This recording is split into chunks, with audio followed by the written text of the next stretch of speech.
Dude, what's up, Kyle? What's up, Bubby?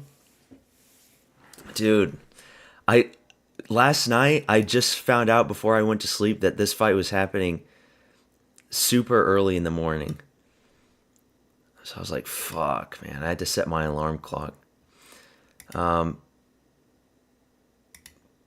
Damar fan, fuck. We got Mikhailov. Mikhailov by split decision against Themba Garimbo. That's not good, but whatever. We got him right. Wes Schultz, round 3 guillotine submission. You hate to see it. Colby Thickness, we got right. Dude, you guys are some hardcore guys, man. Waking up this early, I didn't think there's gonna be people on the stream. We got Malcolm. Malcolm goes to decision against GM3. Fuck, that's bad. Junior Tafa wins in 2026. I saw that. You hate to see it. Fuck. 3 right, 3 wrong. We'll probably get Rouston right. Hopefully Tuivasa doesn't fuck it up. Cam Rouston, super... I don't even know what to say. I'm just so tired. Who do you guys have for the main event?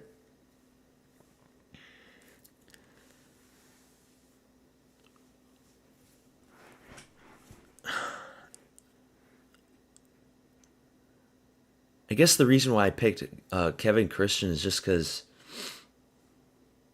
I remember I picked Tafa to beat Tuco Tokos, and Tokos was like the worst 205 guy on the roster. And I told myself, never fucking again am I picking Junior Tafa. Well, you should have went with him.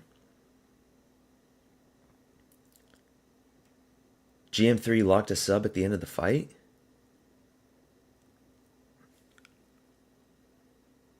But Malkoon didn't tap, though, right? Let me look on Twitter.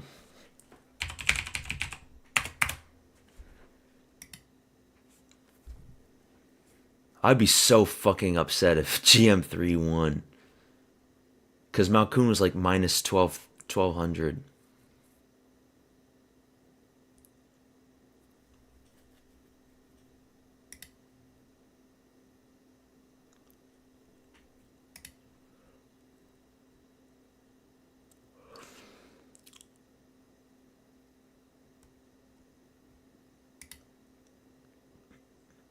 Dude, MMA Guru was right about these Indian Brazilians, man.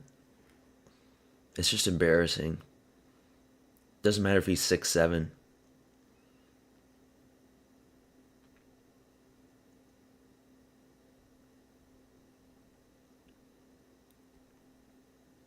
Dude, all the Twitter guys are sleeping too.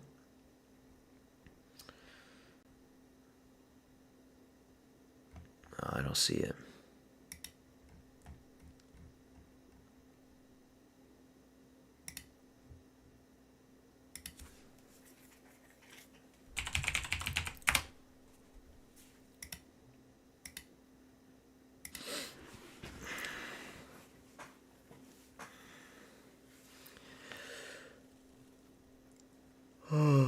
You know, picking Gaziev is the retard pick.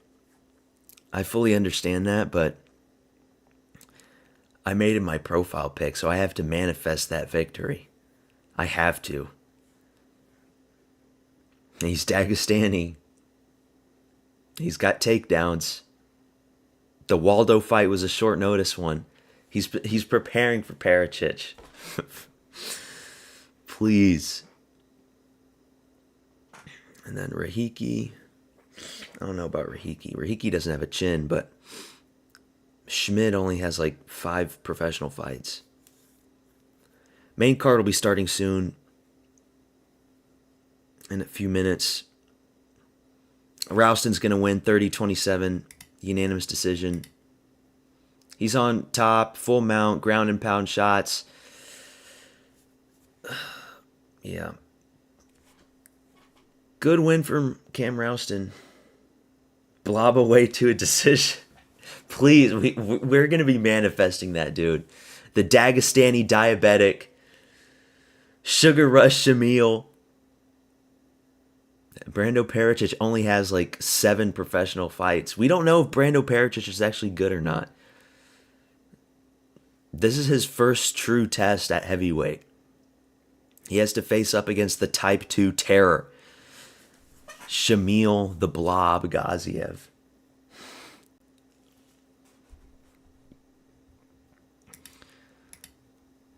And then, yeah, Tim Elliott and Steve Erceg, the feature fight. They should have done that, the main card opener.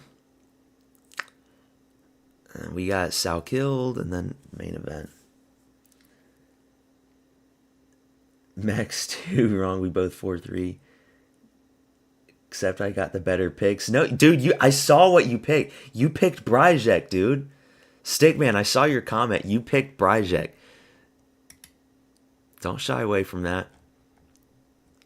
Let me find your comment. Dude, you picked Robert Bryzek. You hate to see it. 30-27 Cam Rouston.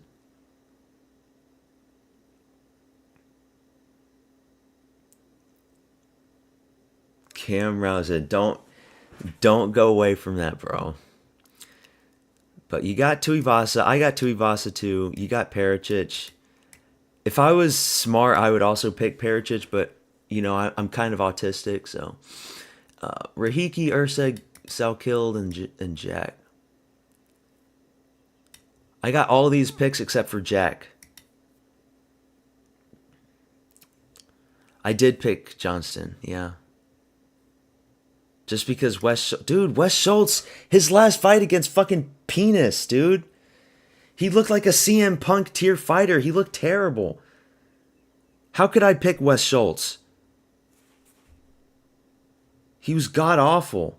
But okay, you know, he gets a round 3 guillotine out of nowhere. I'm still not picking him from here on out.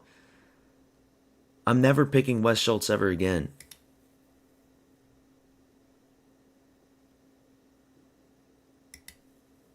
But I get Rouston. So, Wes Schultz was your great pick. Green name for Rouston. I'm in the green again. What's up, Jimmy? I knew Johnson was bad when Bedtime said he trained with him and said he was good. But, I mean, Bedtime is really good on his picks, though. That fight was something else. Yeah, boring 30-27. But, you know, that's the 3rd win from Rouston, and he was on last year's Contender Series, so this guy's really active. And he's like 6'4", 6'5". I want Tuivasa to beat Tony's losing streak. I think he's going to do it. I think we're going to see a shoey. Louis Sutherland is just a. It's like the shittiest tier fighter that Tuivasa has faced in like many years. Sutherland is like a Greg Hardy, Augusto Sakai tier fighter. I think Tuivasa will get it done. You know, and he's on a 6-fight losing streak. They still haven't cut him. They still haven't cut him because people like Tuivasa. And then they fucking cut Martin Buday, who is the opposite of Tuivasa. He was fat and plotty, but at least he won his fights. Dude, look at this shit, man. You look at a guy's record like this, he's still in the fucking UFC.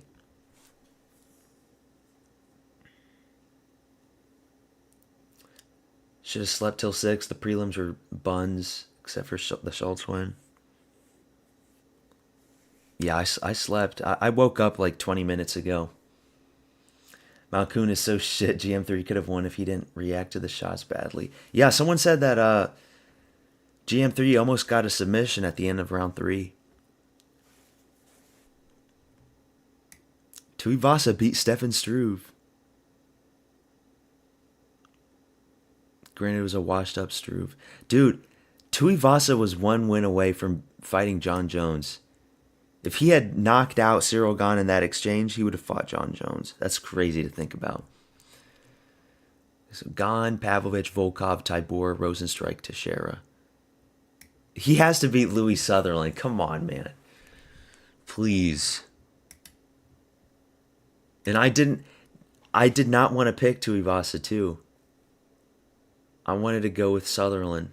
But I picked Sutherland to beat Pericic, and he didn't. So I couldn't pick him again. Yeah, I know, the Derek Lewis win. Because he got knocked down, and he was getting the shit beat out of him, but then he gets back up, and then he elbows Derek Lewis. And face plants him.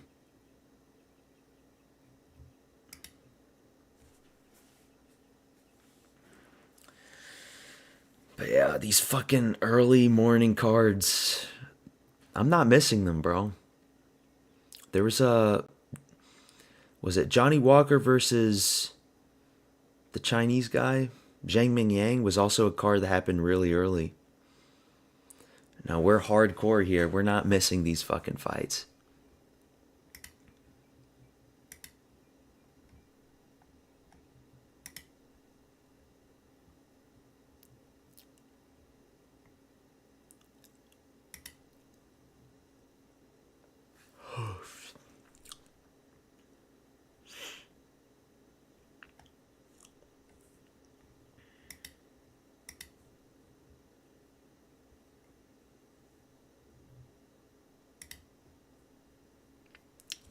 Main card starting. I'm scared for CP a little bit. I hope he doesn't throw spinning shit. Because if he throws spinning shit, we could see JDM get the back and start grappling, and then he could eat some rounds here and there and stall for time. I think if JDM survives the first 2, he'll probably win.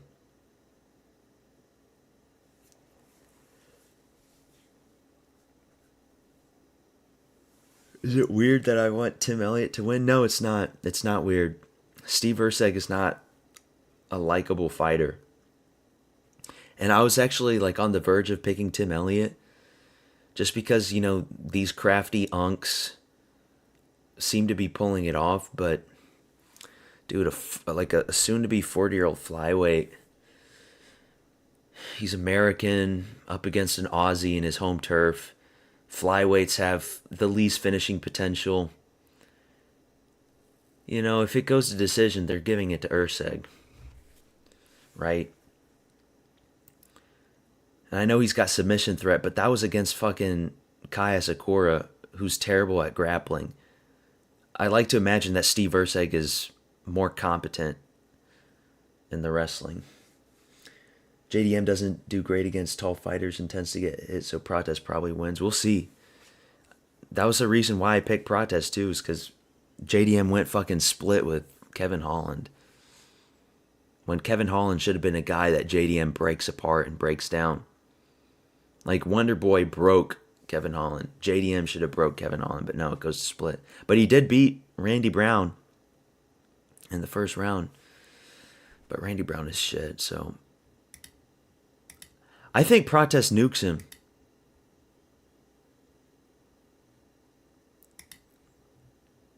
But I don't think it's going to be a 1-2.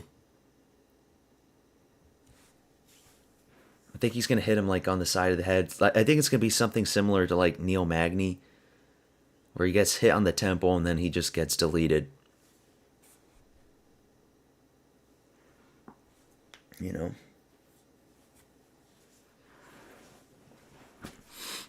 But we did see Prates lose a long time ago. I think it was like 2017 to a roided out like 5'7", 5'8" Russian dude.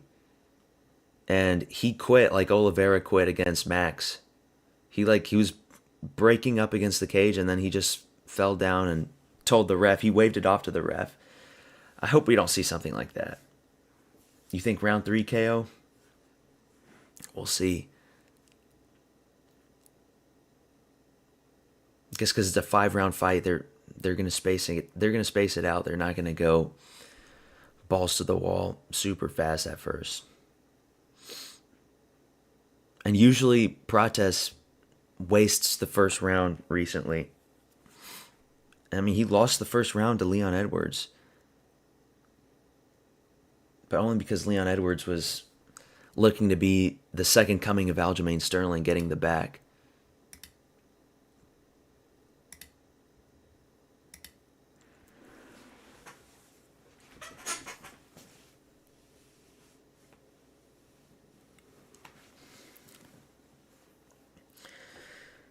Which fight?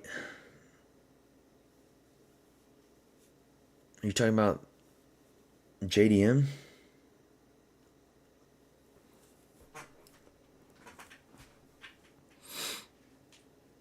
Dude, Michael Bisping with the shaved head.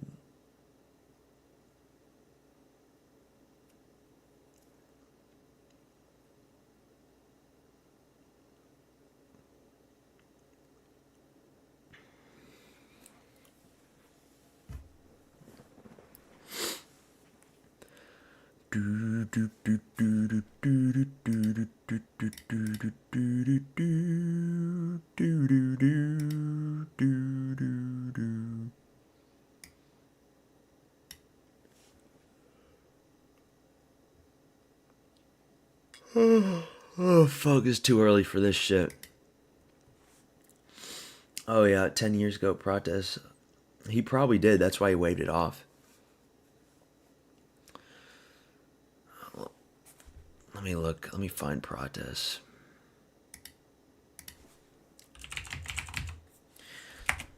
He's been submitted before, but I mean, you know, this is super long ago.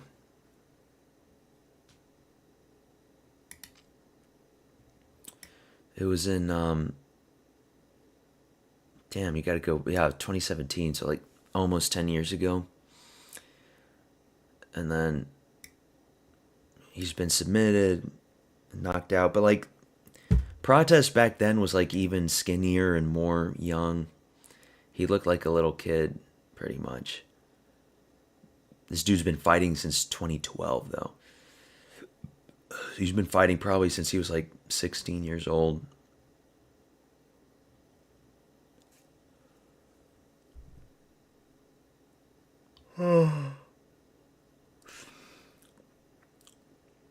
This guy's been fighting since he was like 15, dude. 14 or 15 is crazy. Because if he's 32, in 2016 he was 22. Okay, so he was like 18 years old. 17, 18 years old. That's crazy, man.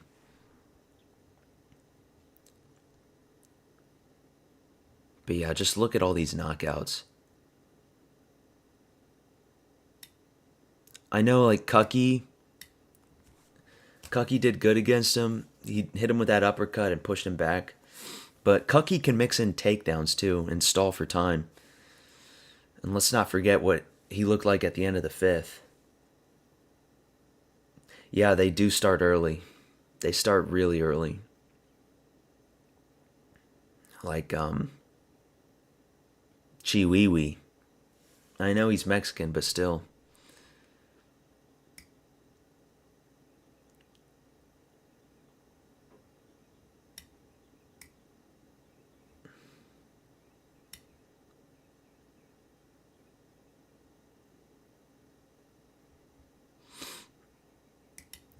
Uh-oh.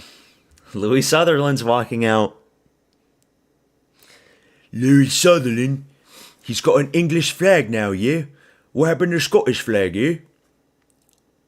Dude, oh my god, look at those fucking pig tits, dude. Oh, shit. Oh, this dude's built like... God. That's a big fucking tub of lard right there. The Vanilla Gorilla. I'm gonna beat Terry Vosser, yeah? We gotta stop them boats from coming in. We gotta stop Themba Garimbo from crossing the channel, yeah? I'm voting Reform UK. I'm voting for Nigel Farage now. Because all them fucking Themba Garimbos invading our country, yeah? The walking fridge, I know, dude. Those tits are jiggling. He makes Tuivasa look small. If he loses this one, they're cutting him for sure, right? 3-fight losing streak. Yeah, they have to cut him after this. Or they could like keep him around in the back pocket and then like feed him to Gable Steveson for like Gable's debut. But here's Tuivasa walking out with his Aboriginal flag. Imagine someone trying to attempt a Darce choke on those wide shoulders. You can't. You can't do it. You can't do a Darce choke. You can't do an arm triangle. It's impossible.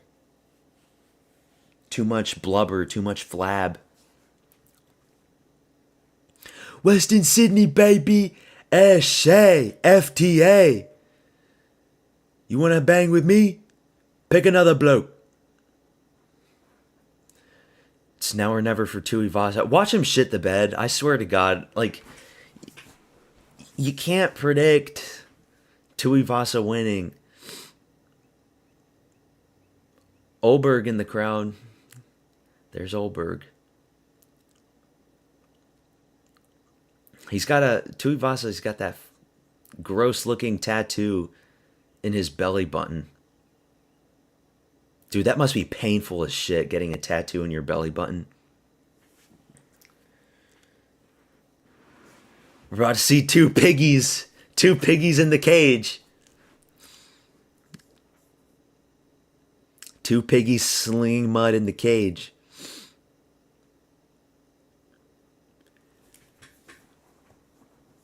Shay. If Sutherland takes him down, it's probably over. Well, I mean, Teixeira took him down in all the rounds, and Tuivasa survived. Barely. I mean, he was gasping for air. But here we go. Oh, shit. Please, I just want to see like a round one shoey. That's all I'm asking for. It's time to swang and bang, Tui. Both guys similar height, similar reach, same weight. Two big blokes. 9 losses for Tuivasa. He's a minus 200 favorite.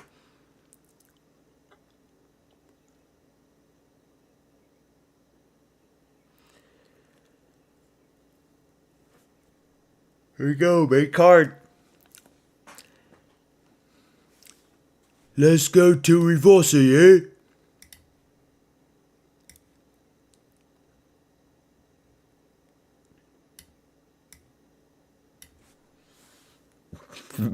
Shut the fuck up, Moster.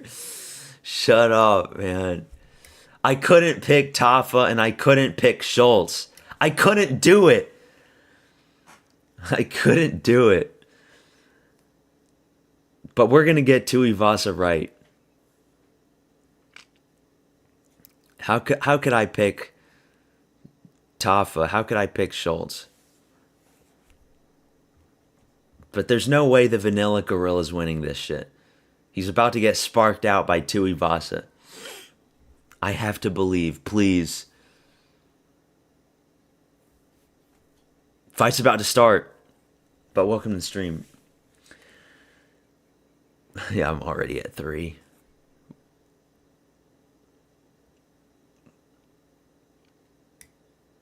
Western Sydney, baby. FJ, FTA. I gotta turn my volume up for this one. If you get Gaziev and Prates wrong, I'm unsubbing. I'm not getting Prates wrong. I probably will get Gaziev wrong, but we have to channel all of our energy for Gaziev. Here we go. Main card, never mind. Fight's about to start.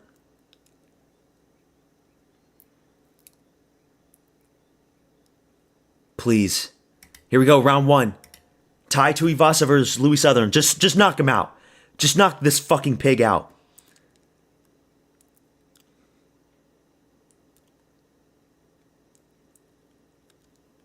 Sutherland with those massive love handles. Leg kick from Sutherland.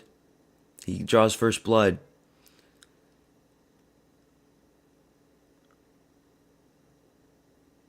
Single leg from Sutherland. Please, no, not like this. Don't go for the guillotine either. Tuivasa's going for a gilly. There's no... Imagine if he gets it. No, he loses it. Knee up the middle from Sutherland. They break apart. Just knock him out. Leg kick misses from Sutherland. He goes for a spinning back fist. It misses. Sutherland's faking the takedown. Another one. Oh, he gets it. Fuck.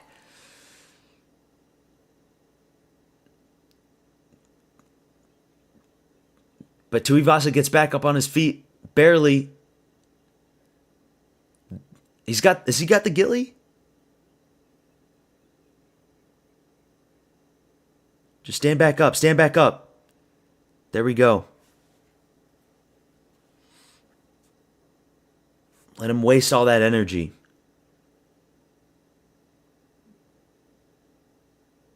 Good elbow. Good elbow from Tuivasa. But Sutherland smiling. Big leg kick from Tuivasa.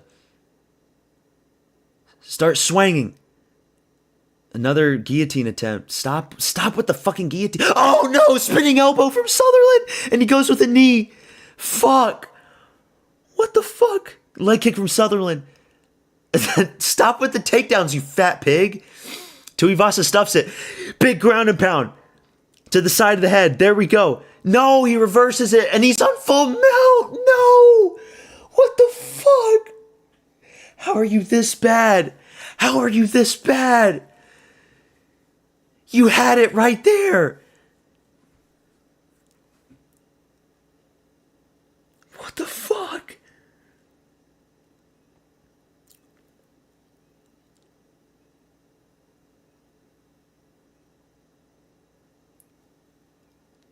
How do you fuck it up this bad?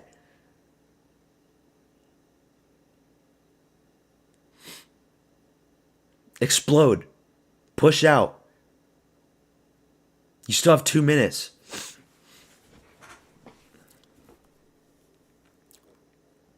It's still not over.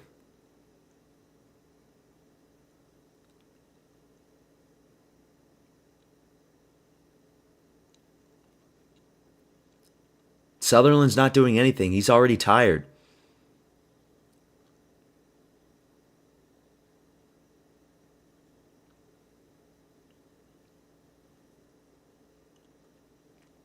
Come on, get back up. He's just going to stall the round and he'll win the first one. But he had that, dude. Tuivasa had that.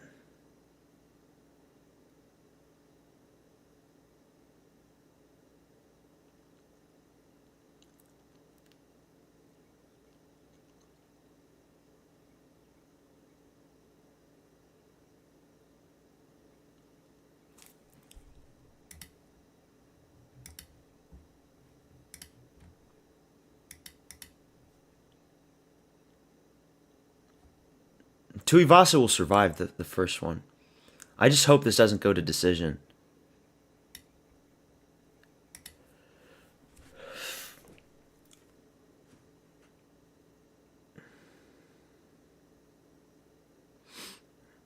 Not much is happening.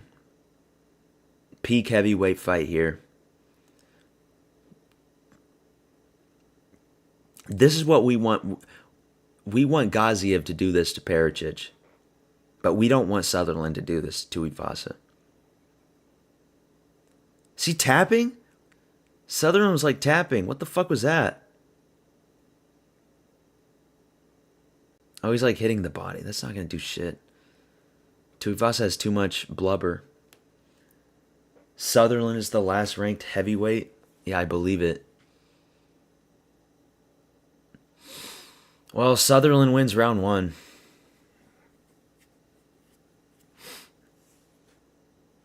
It's over. Ty's already gassed out. No, it's not over. It's not over.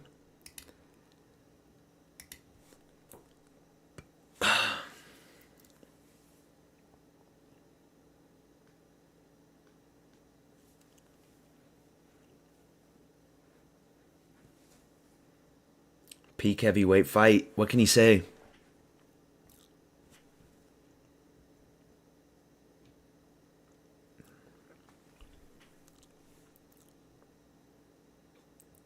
Dude, Tuivasa's breathing so hard. But he had a good inside elbow. Spinning elbow from Sutherland lands flush. What the fuck?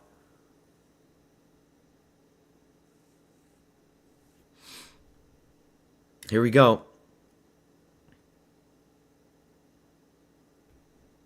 Round 2. There's always a last minute overhand from a heavyweight fight. Here we go. Let's see. Leg kick from Sutherland. Ty needs to be a little more proactive. Another leg kick from Sutherland. He needs to stuff the takedowns and then... Okay, he's got it. He stuffs it. There he's good. Now just get back up. Good knee from Tui. He needs to stop locking in the guillotine. Another knee.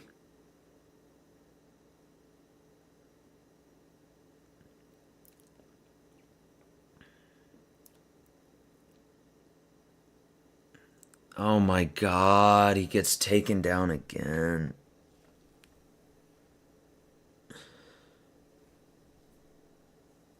It's just so bad, dude. Like you're hoping for some blob swing and bang type of fight. Another takedown. And then it doesn't happen. And now Sutherland's on top, on side control. Most pathetic thing ever. Cut both of them. This is why you cut guys that are on 6-fight losing streaks, you know? This is why you do it. It doesn't matter if they're likable and they're fan favorites. You just got to cut them.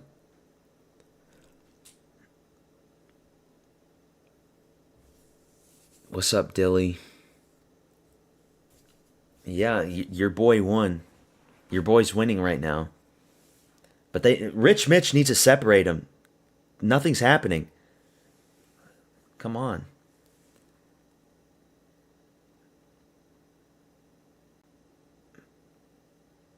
Separate him. There's no ground and pound. There's no nothing. He's just putting his weight on top of him.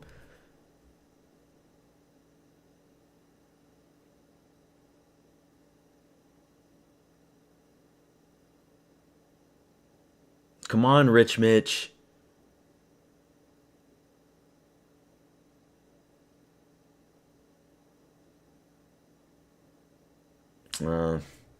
30-27, Louis Sutherland, most likely. And now he's on full mount.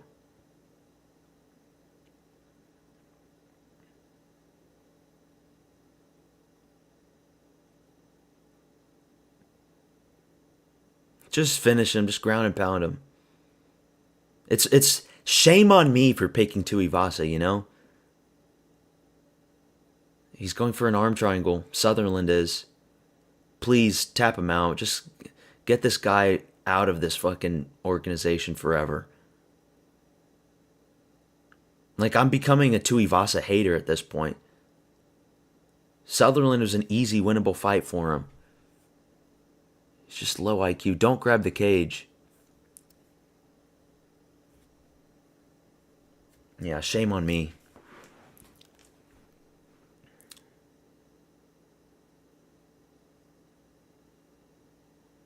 He got back up on his feet. Hit to the side of the head. Come on. And then he gets taken down again.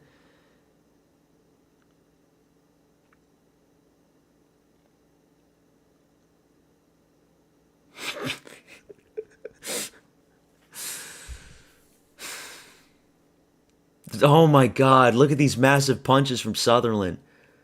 Bro.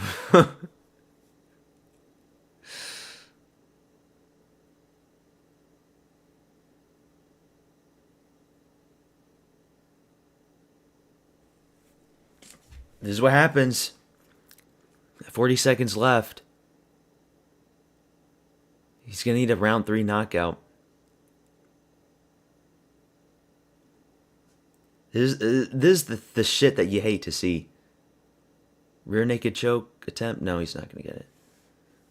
Sutherland, Marab maxing right now. Dude, yeah. Louis the Machine Sutherland.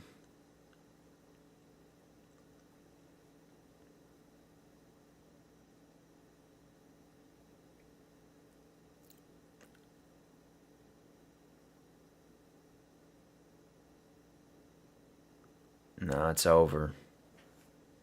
Boo.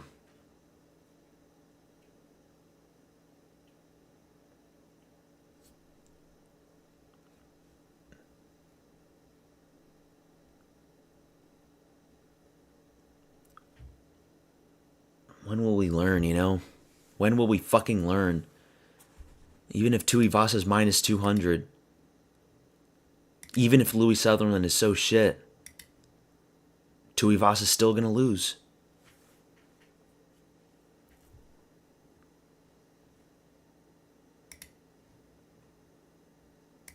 This guy was one win away from getting a title shot against John Jones.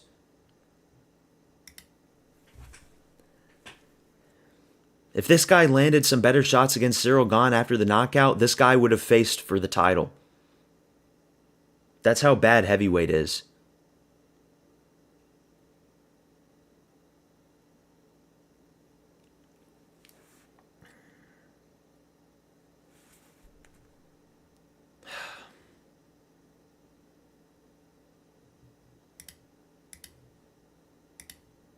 Here we go, round 3. Please. Just uppercut him when he goes for a takedown. Lewis versus Blades, come on. Just uppercut him when he goes for the fucking takedown. There's a 2 from Tui. Planet Fitness Tuivasa. Leg kick from Louis. Nah, dude, they banned Tuivasa from Planet Fitness after he clogged one of the toilets with one of his shits. They banned him from life. Another leg kick from Louis. He stuffs the takedown. Now just get back up on your feet. Separate. Dude, see? He gets tripped and taken down. It's so fucking bad.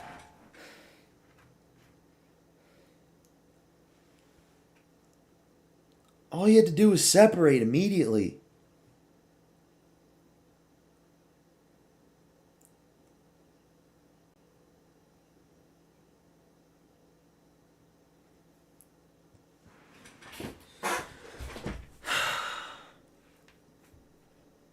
Just step him back up.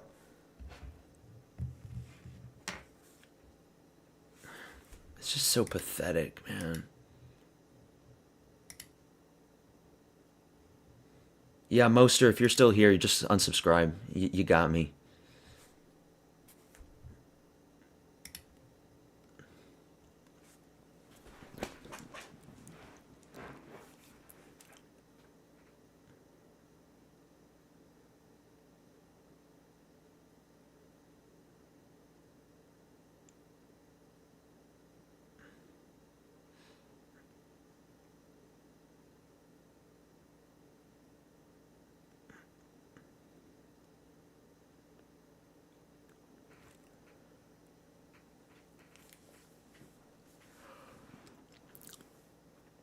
Pay for Paramount Plus, you poor bum.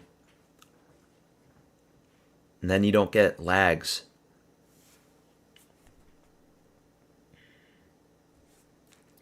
But, yeah, 30-27 Sutherland. Okay, Moster. Appreciate it. Oh my God, now Louis Sutherland's ass is on Ty's head.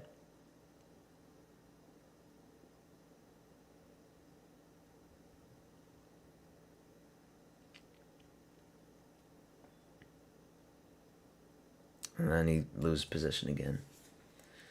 I know we need this from Shamil, but you know, we're not going to get it from Shamil because this is how heavyweight works. This is shit tier heavyweight. You don't know what's going to happen.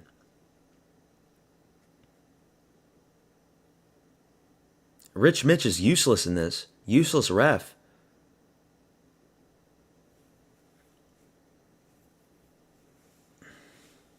Four now because of him. What's up, David? Yeah, this is the worst fight.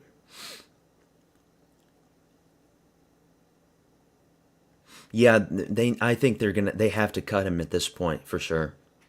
They should have cut him after Teixeira. I don't know what they were thinking. Guess they wanted to put him on the last Australia card. But yeah, dude. They need to cut him. They need to cut him yesterday. They should have cut him after the Tybura fight. They separate.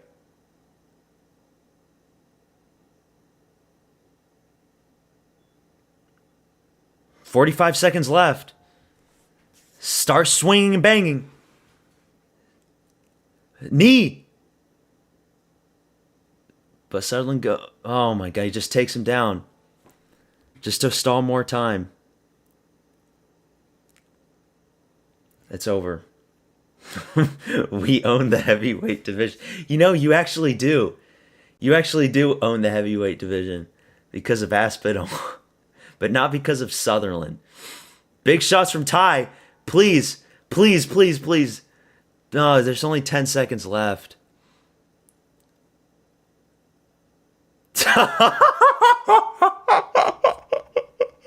He gets rolled over. He's so fucking useless. He's so fucking useless. Oh, why do... How do you pick Sutherland? I guess the Vanilla Gorilla is just that good.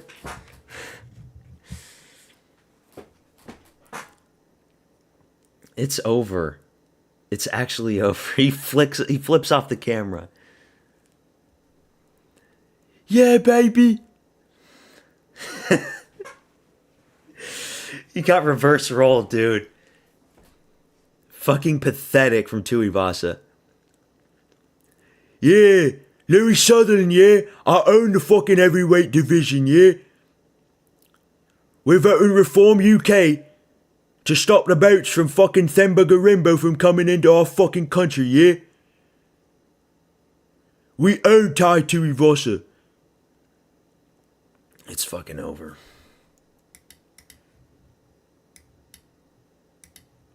We're not having no more Themba Garimbos from coming in.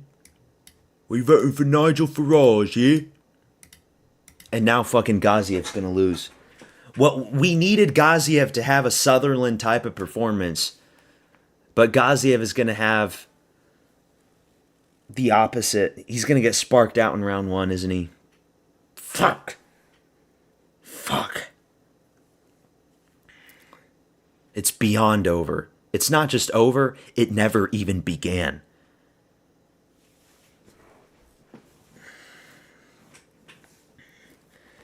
Don't forget about Slick Mick Parker. Whatever happened to Slick Mick?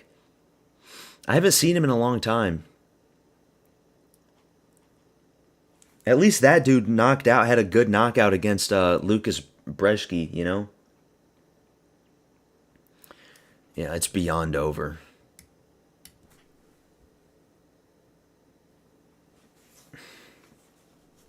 Hey, if Shamil goes to decision and he wins, I'm all up for it.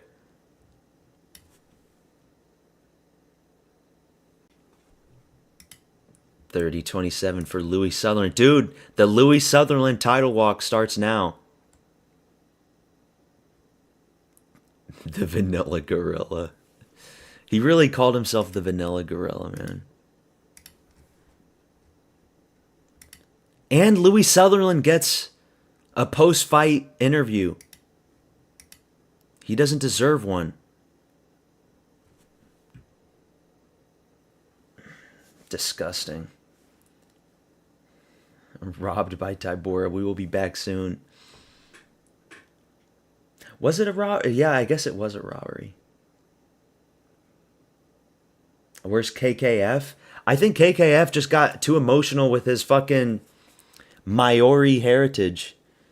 He was practicing his tongue-sticking pose in front of the mirror for too long, and then he just started getting very sentimental, and he's like taking a break. But yeah, I don't know what the fuck happened to KKF. Dude, he was crying in front of DC. It's like, my Maori heritage is very important to me. Bro's like 5% Maori. Bro's whiter than me. Kai Kara France is literally more pale than I am. Talking about his Maori heritage. Most embarrassing shit I've ever seen in my life.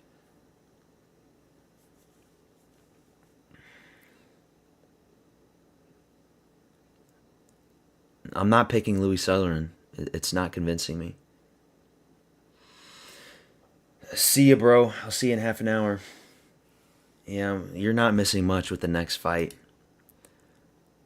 Or the Rahiki or the Urseg fights. Oh, God. Here he is, dude.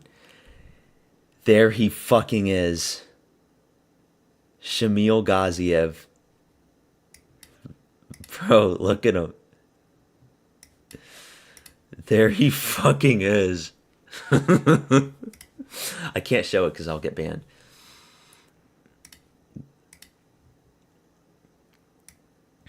He's practicing those shots in front of the camera.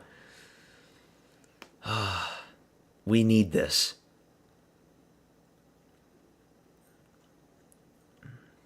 This is Brando Perich's first real test. He just called out Tybura. He'll redeem it for Parkin. You know, he'll probably beat Tybura. Tybura's really old and has been looking shit too. But at least Tybura has grappling, so I don't know. Like, Tybura won't get reversed like that.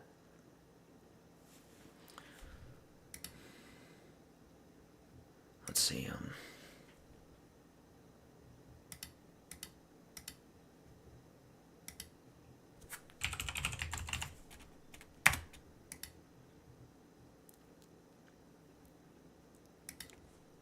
The troll himself, the Dagestani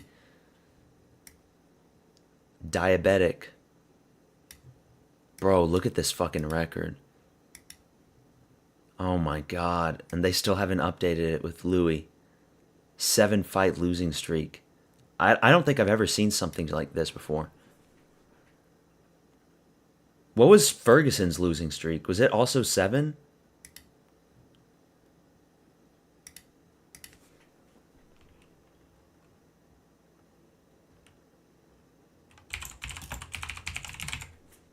I think it was 7, right?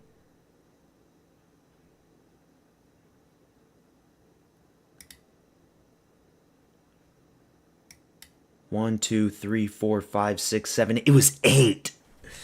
Shit. Damn. You got heavyweight Ferguson.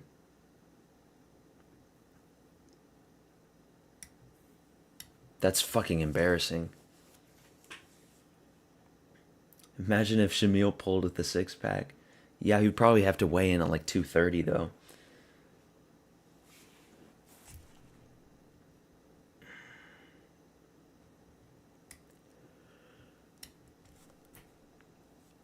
Dude, he was doing so good for a while. I think it was just the Cyril Gane fight just broke him, I guess. Because that was in September, and then, like, he fought Sergey not long after, like 4 months later, after he took so much damage from Gane. And then he just didn't know when to quit.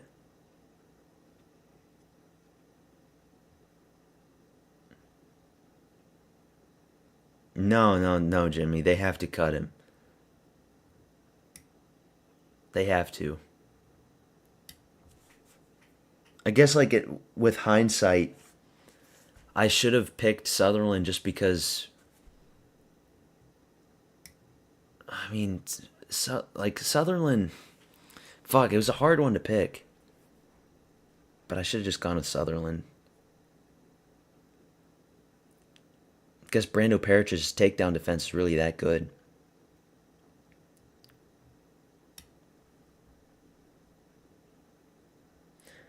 Did Gane land back of the headshots in that fight? It was just one back of the headshot at the end exchange. It's what knocked Ty down. Like, Gane landed a good, like, shovel uppercut, which rocked Ty and made him wobble. But it was like a giant hammer fist to the back of his head, which is what knocked him down.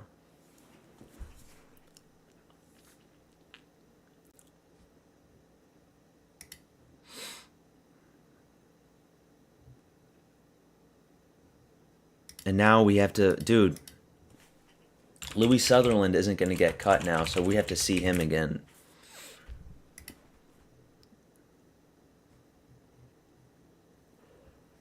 Dude, Louis Sutherland versus Gable Steveson for his debut. I know, but they'll probably give him Tybor, because what the fuck is Tybor going to do?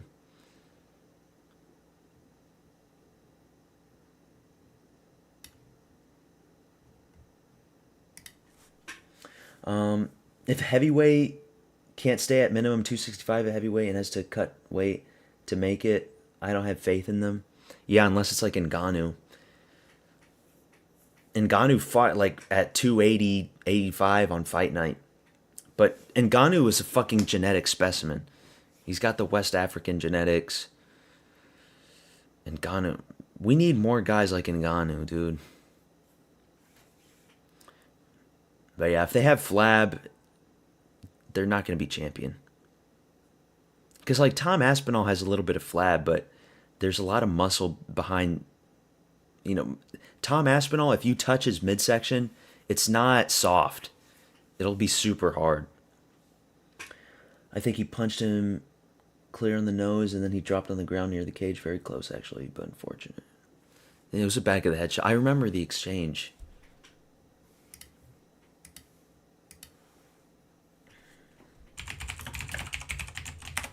Let me find it.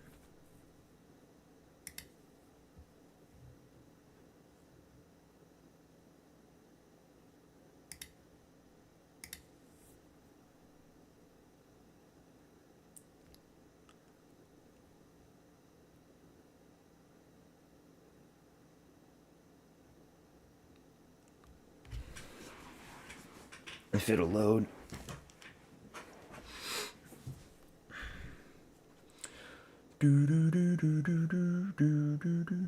It's right here. Let's slow it down.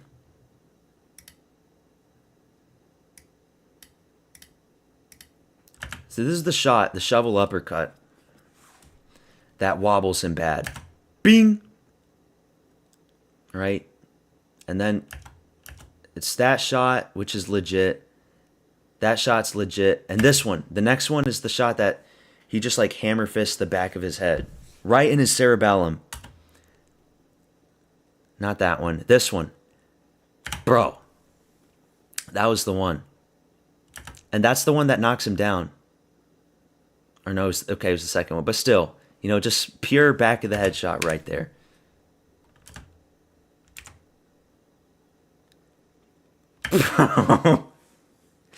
So yeah, Cyril Gane's a filthy fighter.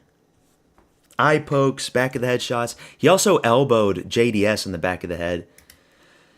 Kicks John Jones in the nuts literally in the first 3 seconds.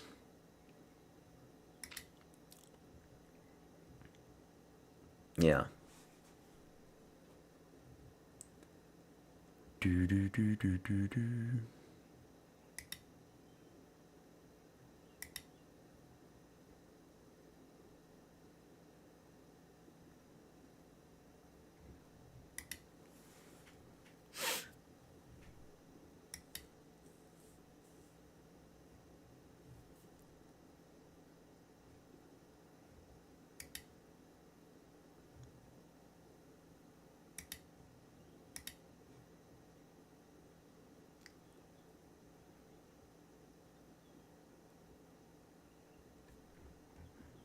You know, they're taking so long. Like, it was a three round fight for both those fat asses.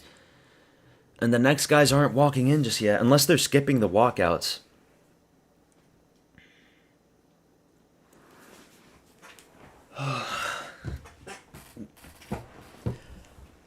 Please, Allah.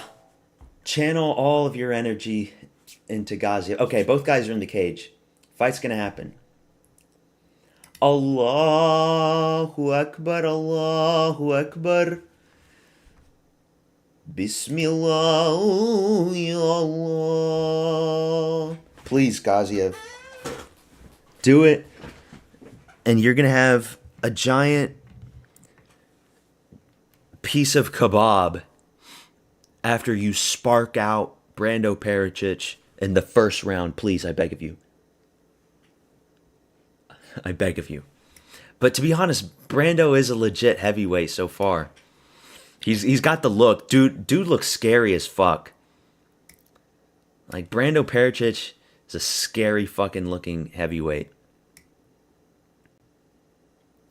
People sleep on the fact that his last fight was a short notice. I know. It was a short notice. Waldo just came in. I think he was supposed to fight Spivak or Tybura, one of those guys. Here he is. There's the blob. Oh, God.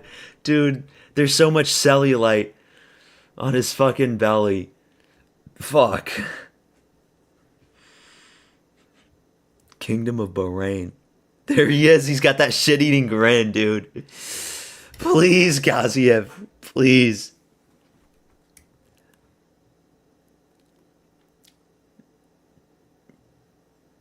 Yeah, Brando's thick, but he's not fat. He puts the weight on well. Ah, shit, dude.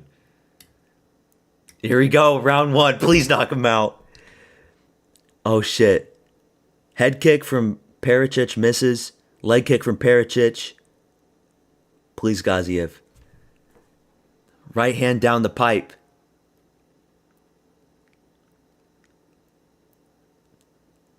Oh, there's a right hand. And he's got the double. He's got it. He got the takedown. There we go. Blob on him. There we fucking go. This is what we want to see. Don't let him get back up. Do not let him get back up. Get those legs scooped.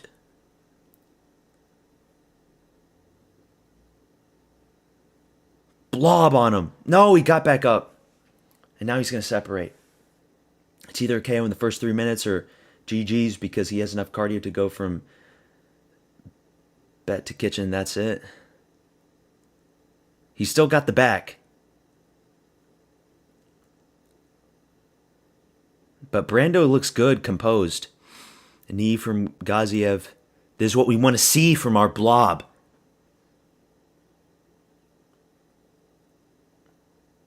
Get the takedown, come on. Do not grab the cage, Pericic.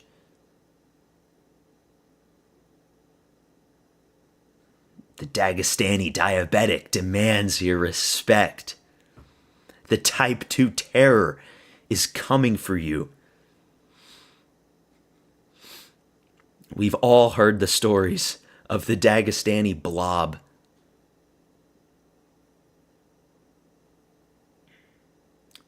He's marabbing on him. He's kneeing the thighs.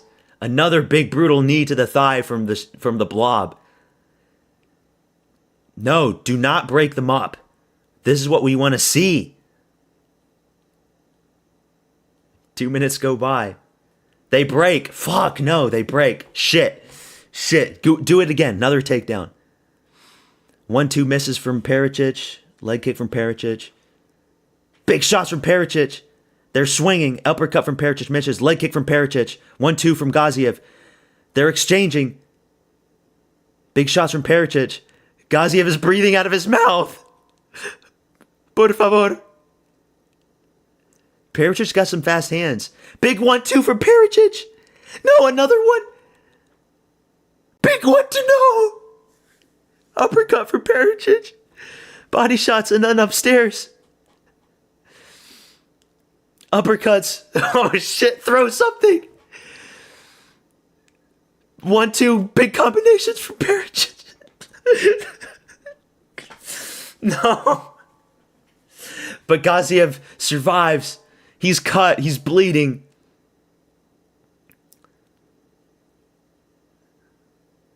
Brando's fast. He is fast. Gaziev was looking at him like, Alhamdulillah. It's like, what the fuck? What are these things called punches? I've never been punched before in my life. Oh no, reminiscent from the Rosenstrike fight. Breathing out of his mouth. Don't separate them. Blob. Jundullah, Jundullah. Madagal nanal nahir, madadal nanal nahir, madanal nanal nahir. They separate again. Jundullah, Jundullah, Jundullah, Jundullah. Big shots from both guys. Come on, 1-2 from Gaziev. Let's go. Just straight down the pipe like he did against Thomas Peterson. Please. Not much is landing. There's a good jab from Brando. Oh, good shot from Gaziev. He's got Brando running back. Beat him up against the cage. Big uppercut from Pericic. Misses. 1-2 from Pericic. Both guys are getting tired. Uppercut from Gaziev. Please. Please. I believe.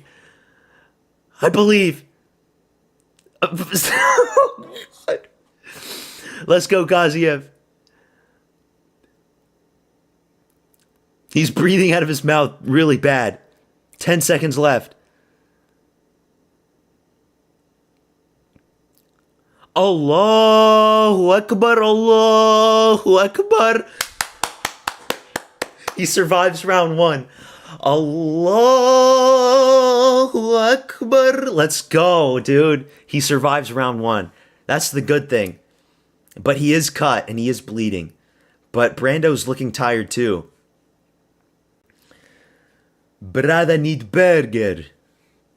Brother need kebab, no? He need to eat camel meat now.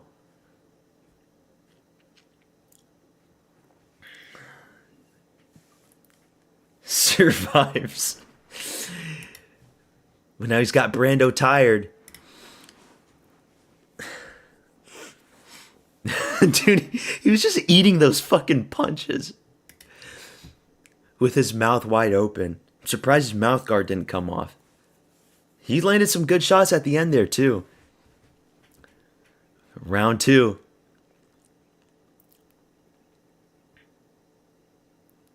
Shamil Gaziev. There we go, round 2. Here we go. Leg kick from Brando, jab from Brando. Exchanges, but nothing landing. Big shots in the pocket from both guys.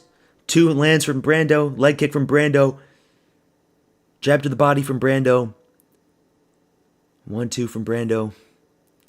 Another hook from Brando. He's landing the shots. Leg kicks from Pericic. Gaziev needs to land a big one. And Brando's cut on his forehead. I don't know what happened with that cut, but he's got cut on his forehead. A big one, too. Mouth wide open from Gaziev, eating these jabs like they're kebabs. He doesn't give a fuck about these jabs, bro. He's blocking these twos now. Shots are missing from Perisic, and he's getting tired. And Gaziev is just stalking him. Good front kick from Gaziev. Big jab from Perisic. Another jab from Perisic. Another one. He's eating these jabs. Good 1-2 from Gaziev. That was a good 1-2. Check hook from Perisic. Puts Gaziev's head back. He doesn't give a fuck. He's still plodding forward. The blob can eat anything. Big shots. Oh no, big shot from Perisic. Big shots from Perisic. But Gaziev doesn't give a fuck. Jab from Perisic. He don't give a fuck. The blob eats everything.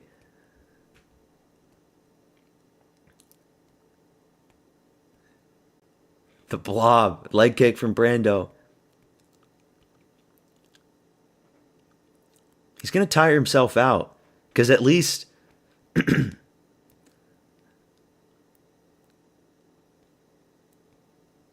But yeah, Brando's picking him apart. There's a good shot from Gaziev.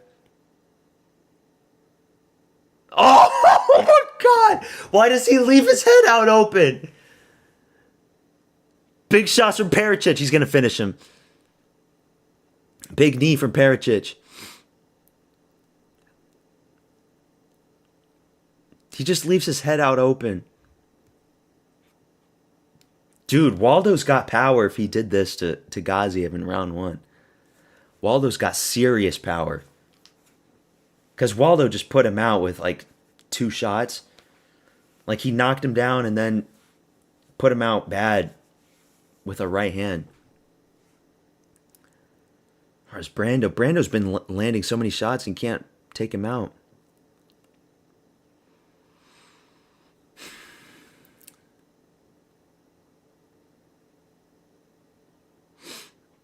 It's over. They break it. They separate. Oh no, here we go.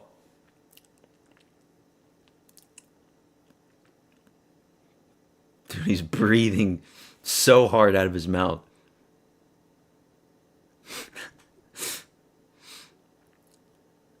I mean, does he not have any sting left in his shot? Oh God, his shots are so slow now. Big 1-2 from Perisic. Wobbles Gaziev. Oh my God, he just knocks him out. It's over. I'm so bad at picking heavyweight fights. I'm so fucking bad at picking heavyweight fights. Okay, from here on out, if I pick a heavyweight fight, just pick the opposite of what I do.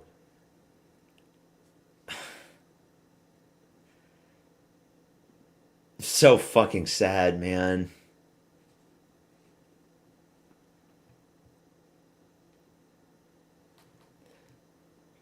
So fucking bad. Gaziev is disappointed in himself. What are you disappointed, bro? What are you disappointed in? Lay off the fucking shawarma and then get in better shape.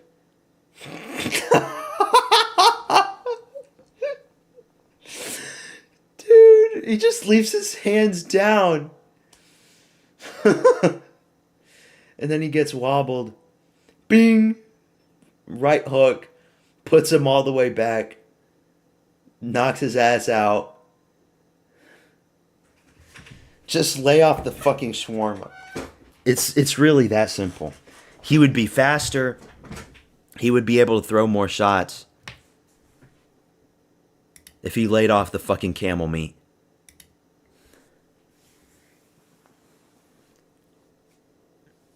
You actually had shawarma poutine yesterday. I've never had shawarma.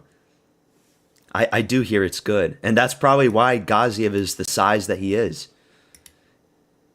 He loves shawarma a little too much. Fuck it. It really is over. Nothing learned since Rosenstrike. He was breathing out of his mouth.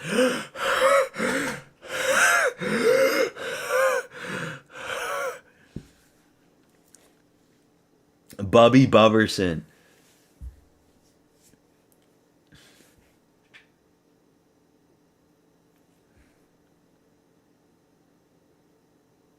You win 21 bucks from one of your parlays. That's good.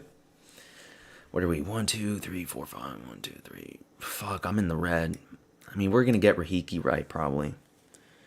We'll probably get Ursig right. We'll get Salkild right. We still got 4 fights left.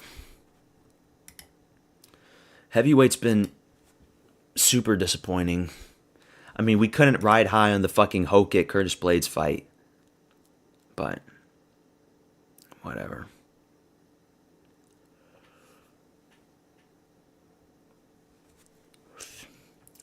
I haven't drunk anything or eaten anything this morning.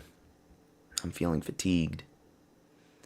I'm having heavyweight fatigue right now.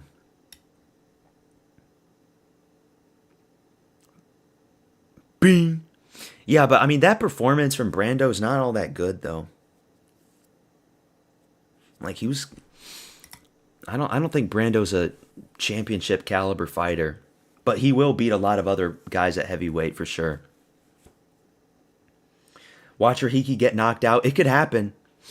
It could happen. But I don't trust Oli Schmid. I mean, who the fuck is Oli Schmid? You made $11 in profit? That's good. Profit is profit. That's $11 that you didn't have before, so now you have it. Go buy yourself some shawarma in celebration.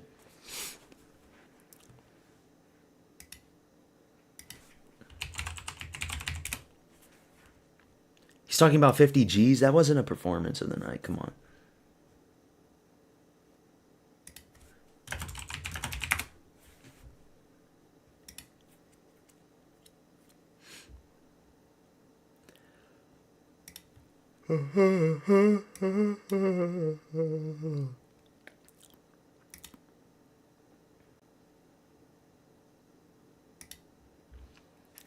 The Balkan Bear.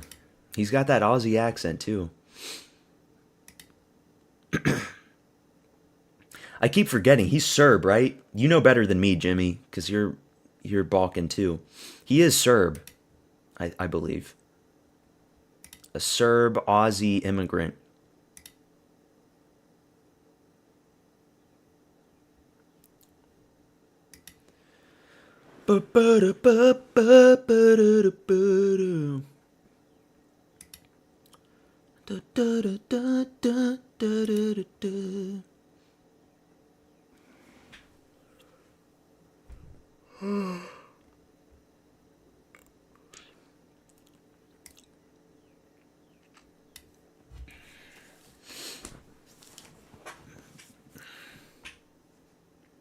Oli Schmid, the Hungarian stallion. What's up with these, like... We got Serbs, we got Hungarians, but they're Australians.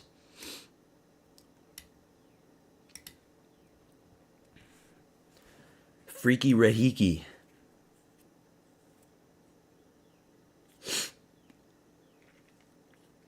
Ah.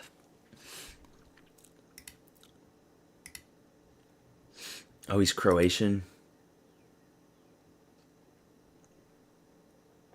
Bro, it's the meme is over. The meme is actually fucking over. What should I change my profile picture now to? I can't have Gaziev up there. Just change it to Tai Tuivasa with a belt instead.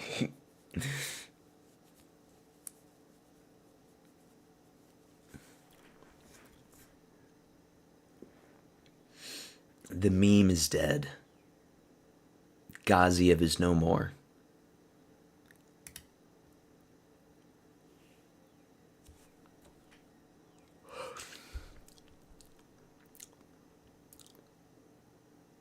Dude, I'd still be sleeping right now. What I do for this sport. I still have like 2 hours left of sleep.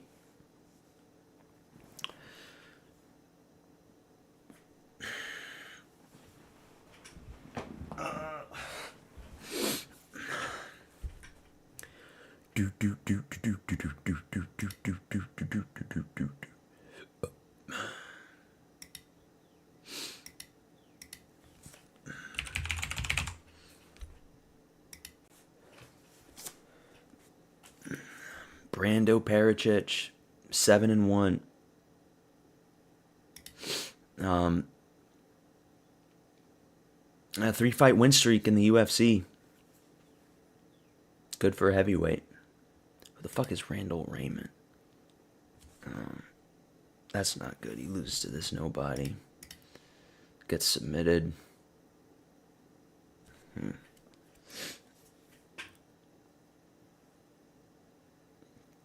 Yeah. I don't know about Brando. I mean, he'll still win against a lot of heavyweights. Just because he's in decent shape and he's 6'5". But, like, you can see Cyril Gane picking him apart, right? Cyril Gane runs rings around him and picks him apart easily.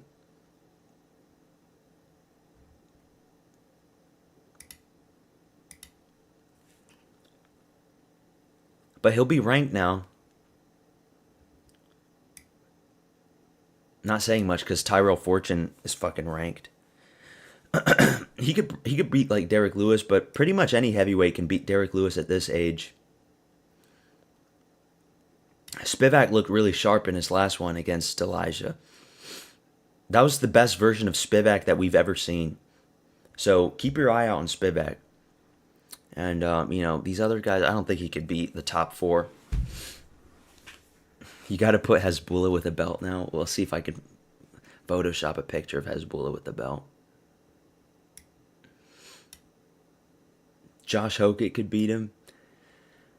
Yeah, maybe. I'm still not sold on Josh Hokett. I will pick Josh Hokett to beat Derek Lewis on the White House card. But after that, I feel like he's just going to be trapped. I feel like a lot of guys... I feel like the top 4 beat Josh Hokett. You know? I think Waldo beats him. I think Pavlovich outranges him. Volkov is too big for Josh. Gane beats him. And Aspinall destroys him. But yeah, Josh Hokett... All Josh Hokett has to do is just land a jab, and then Derek Lewis twists his ankle, and then the fight's fucking over. You know, that's Derek Lewis at this point of his career.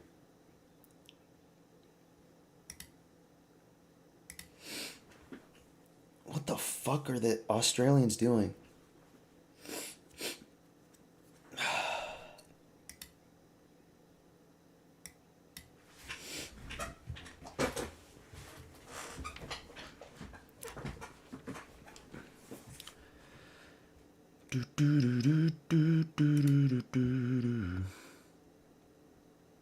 The meme is dead. Yeah, I gotta get rid of Gaziev on my profile picture. Forever. Let me see if some Hasbulla picks.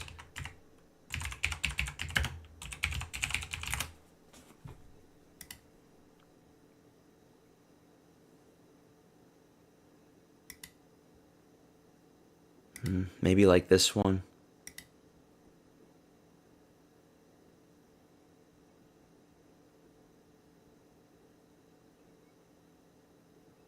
We'll find one.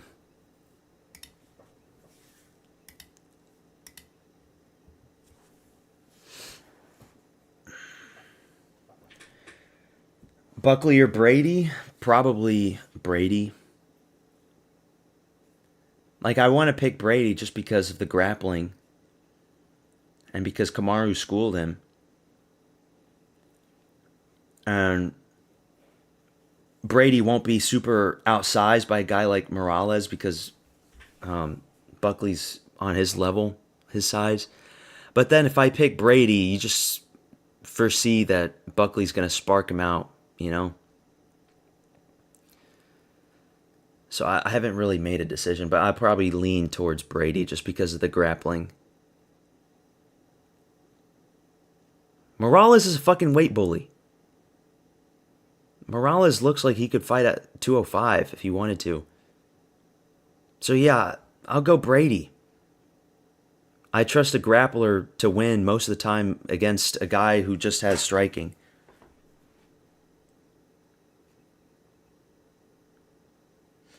If Bucky stuffs the takedowns, Brady's screwed. It's a 50-50 fight. Can he stuff the takedowns? Maybe he learned. Maybe he learned from Usman. But I mean, Usman had the fucked up knees and was older. And he took him down really easily.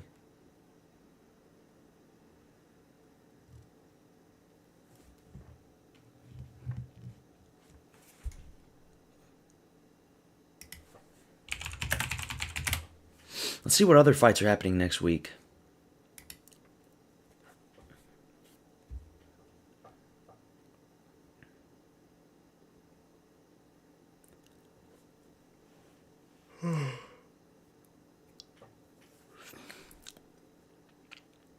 I want to make a case for Strickland, and I probably will make a video about that, but dude, it's going to be hard. I know Strickland acts really confident, but dude, like, Chimaev is not the same level as Fluffy. Stuffing Chimaev's takedowns is a completely different thing. But of course, I would want Strickland to win.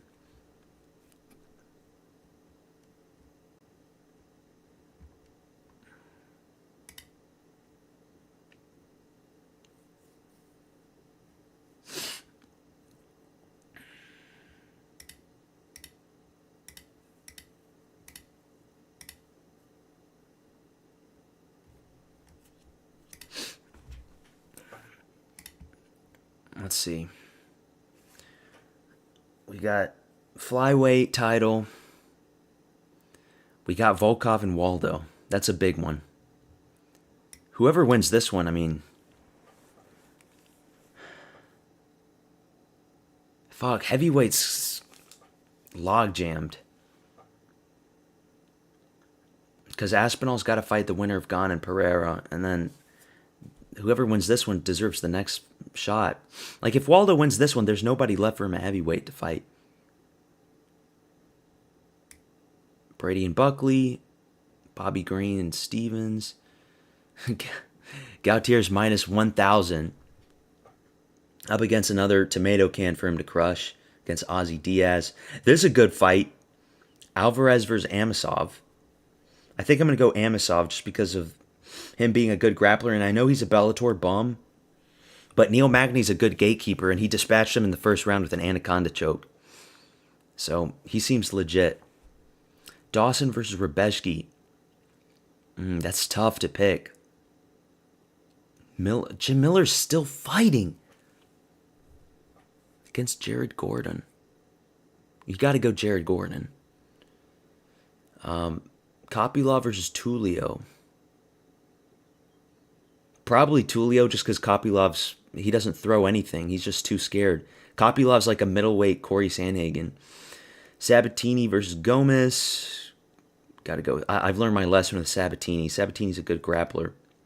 Susurkaya versus Jordan Santos. I get Jordan Santos confused with the other Brazilian guy that knocked out Abdul Razak Al Hassan, whose name I forget. I think his name is something Oliveira. I forgot his name. But yeah, I'll probably go Susurkaya. I'm not hyped up on Susurkaya just yet. He got rocked by Eric Nolan, who's a welterweight. But I'll probably go for him in this one. Jordan Santos hasn't really done much. And then Carpenter versus Choa. Nobody cares about that one.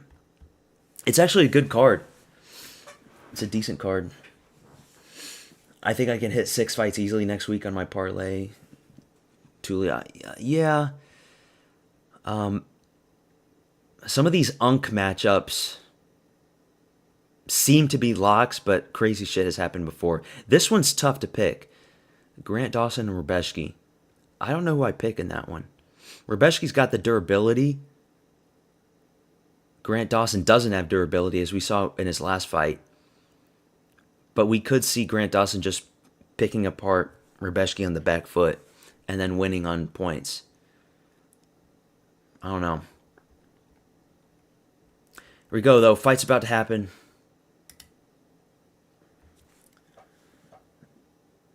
There's no way on earth Prates 6'1". I just rewatched him versus Ian, and they have very small... Yeah, Prates 6'3". He was eye level with Neil Magny. He's 6'3". He's not 6'1". He's all limbs, all bones. They don't get the stats right. I heard Santos has pillow fists. Yeah. Because, like, the face-off with Prates and JDM... JDM is listed as 5'11", and CP 6'1". That was not a 2-inch height difference. Hamzat's a freebie pick. He is. The question is Hamzat going to win on points, or is he going to get a submission, actually? Remember, Sean's never been submitted before, and so I will make the case for Sean Strickland. I will. But I can't pick him. Because if I pick Sean Strickland and then he goes out there and just loses, then it's just... You're picking somebody who you know will lose in the back of your mind. And that's what I did with Gaziev. So I need to stop doing that. But here we go. Fight's about to happen. Here we go. Freaky Rahiki versus Oli Schmid. Who the fuck is Oli Schmid? Please don't get knocked out in your second UFC fight against this nobody who wasn't even on the Contender Series. Spinning shit from Schmid.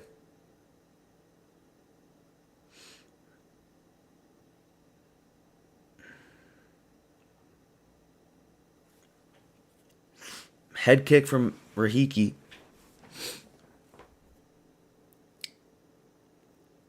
Spinning wheel kick from Rahiki misses.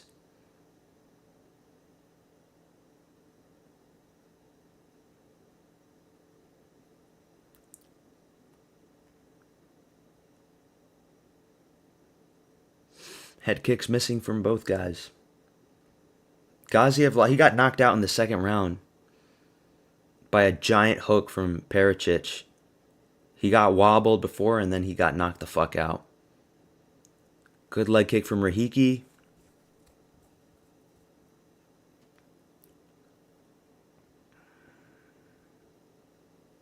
Jab from Rahiki. Schmid's kind of fast.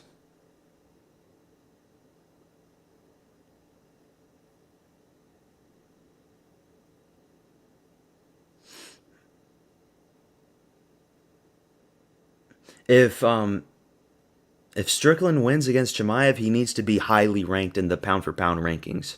And yes, he would be above Whitaker. Because you beat Adesanya when you're like a massive underdog, and nobody expected you to beat Adesanya. And then you beat Fluffy, you beat Costa. And that Costa win is going to keep aging pretty good if Costa keeps beating guys at light heavyweight.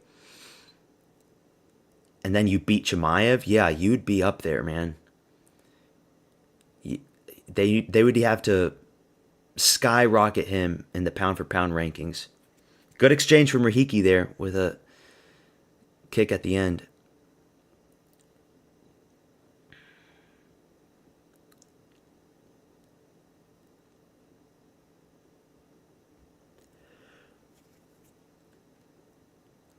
Deeps to the body from Schmid. Schmiddy. Oh, good counter shot from Rahiki. Wobbles Schmid. Good overhand from Rahiki. Good jabs and... Oh, good shot from Rahiki. Knocks Schmid down and it's over. Early stoppage. That's kind of an early... Okay, maybe not. Maybe not. Maybe not. Not an early stoppage. It's over. Freaky Rahiki.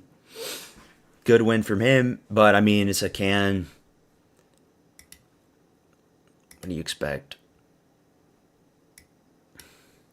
What did I have Freaky Rahiki for? I had KO in round 2 for him.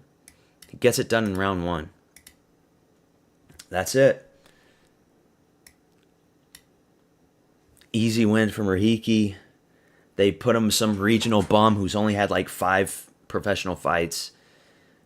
And then that's that. But yeah, Strickland... If Strickland pulls it off, dude, Dude, Chimaev's a minus 500 favorite. I think Adesanya was minus 450 against Strickland. So this would be an even bigger upset than the Adesanya fight.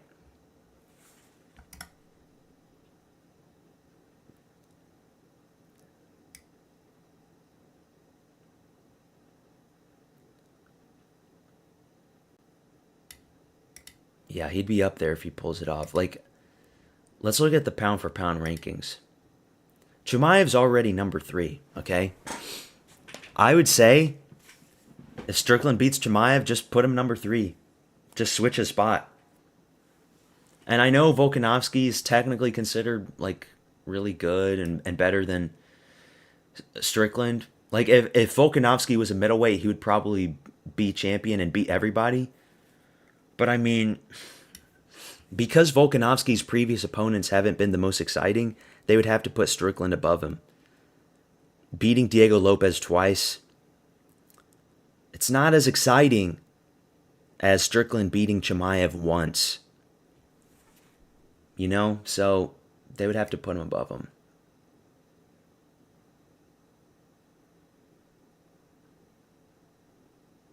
That's funny. Olberg is ranked below Ankalaev even though he's the champion. Sarukian.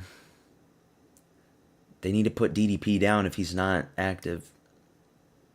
Other than that, they need to take Joshua out of this. Joshua Van does not belong in the pound for pound rankings. It's so stupid. Like, you're telling me Ankalaev is below Joshua Van? You're telling me that Sarukian is below Joshua Van just because he gets a freebie win when Pantoja injures himself? Fucking bullshit. Horse shit, dude.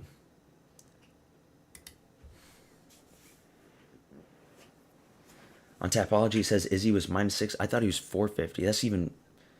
Really? And Strickland was plus 470. I think not even Topuria versus Gaethje is minus 500. Because Gaethje still has like a puncher's chance, you know? Gaethje has a good uppercut. And he's landed it on short fighters. He landed on Fiziev twice. He landed on Chandler. Short, stocky fighters can get hit by his uppercut. And so that's what Gaethje has. A Hail Mary uppercut that comes out of nowhere. But yeah, I'm still going to Topuria, round 1, brutal knockout. Green name for Rahiki. There we go. 1, 2, 3, 4, 5. We're even now. If we get the last 3 picks right, I'll be happy. But Strickland is like the thing with Strickland. I don't think it matters how many teeps to the body or knees to the body that Strickland lands on Chimaev. Because Fluffy doesn't have a 6-pack. Fluffy's got a jelly belly. It mattered there. But Chimaev's just going to eat it. And if Strickland lands a knee, Chimaev's is going to catch it and then trip him and get the takedown. And then he wins the round. If he's on top of you, you're not getting back up. He'll just trap you there. And then the rounds keep piling on. And then all of a sudden the fight's over. 5 rounds go by. And then it's like 49-46 Chimaev. You know? So I'm probably going to go Chimaev by decision. Because Strickland is tough to submit. And I don't see Chimaev knocking out Strickland. That's not going to happen.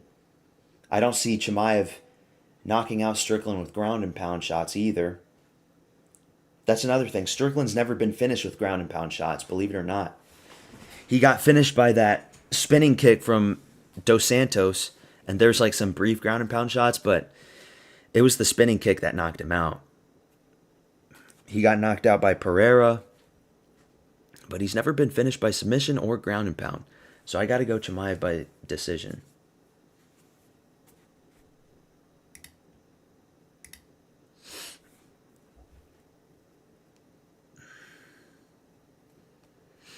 Yeah, Strickland does have pillow fist. The question is, does Strickland stuff every takedown and win on points by fighting his usual style? Or does Chimaev win on points by taking him down? right? That's what the fight comes down to.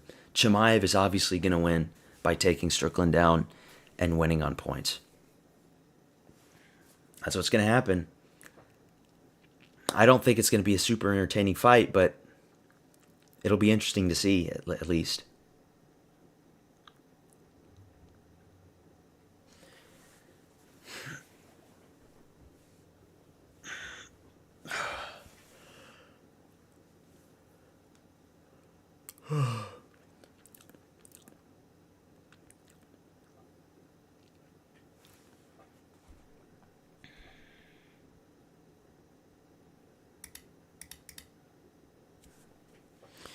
As for Van and Tyra, I'm going with Tyra. Going with Tyra to be a backpack leech and hook in the arm underneath the neck. I don't like Joshua Van. I don't like that he celebrated after Pantoja injured himself. Only way he beats Chimaev is if he gets tired, like how Burns and Usman survived. Yeah, and like how likely is that? That's another thing. Like, yeah, Strickland, he beat Imavov and he beat Abus Magomedov, who are also Caucasian Muslims, and he beat them because the other guys got tired. The other guys couldn't keep up. But Chimaev's going to keep up.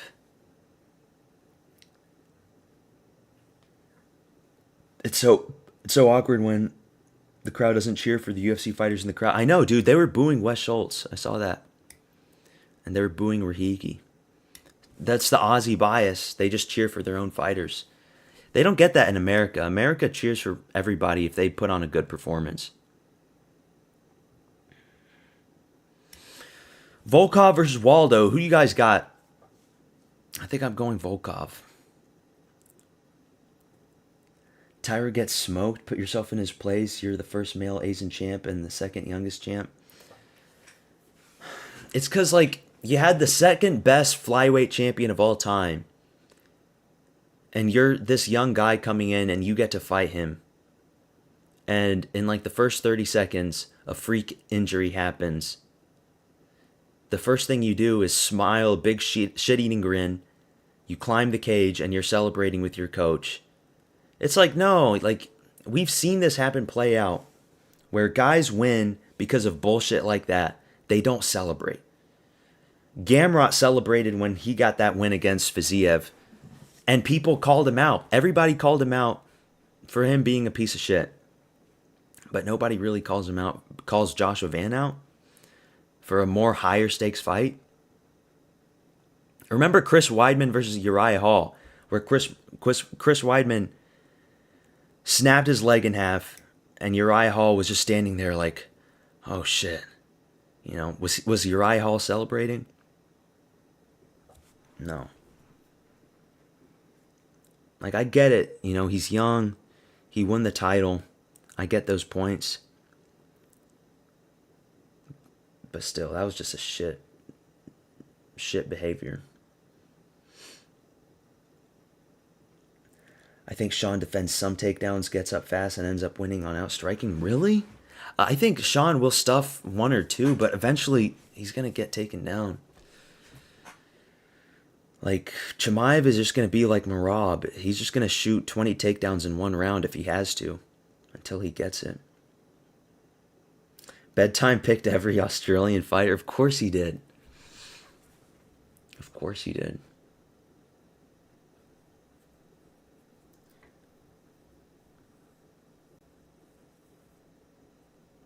Oh, they showed Caio Barrio in the crowd and they were silent.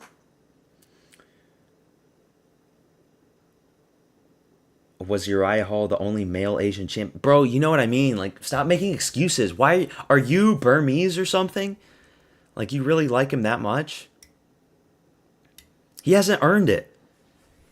He was gifted the belt, but he didn't actually become the champion yet. This is his first real championship tier fight. I consider it.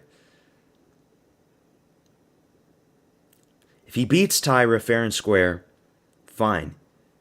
He gets the belt for the first time. This is his first real title fight. I don't care what anybody else says. Literally nothing happened. Pantoja threw a head kick. It kind of skims across Van's shoulder, and it stays up there for a little longer. Van pushes it away, and then Pantoja just breaks his arm. And that's it. And then he wins the belt. Whoop-de-fucking-do.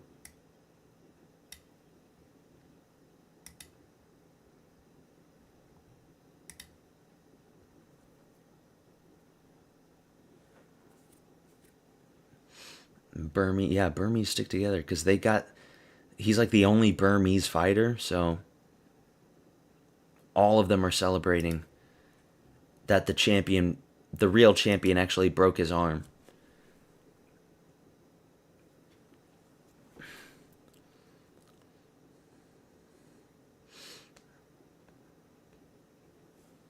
Yeah, it kind of is a vacant title fight.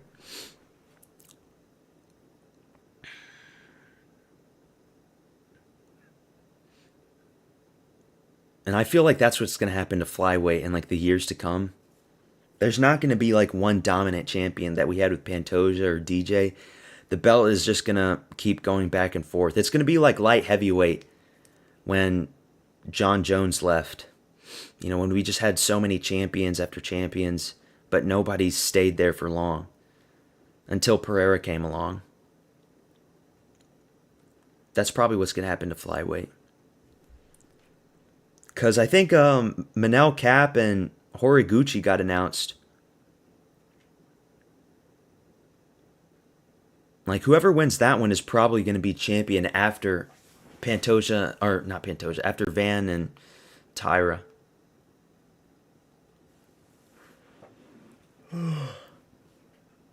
Dude, I'd still be sleeping right now, man. Fuck. And it's raining outside. I'd be sleeping sound asleep. UFC's got me fucked up.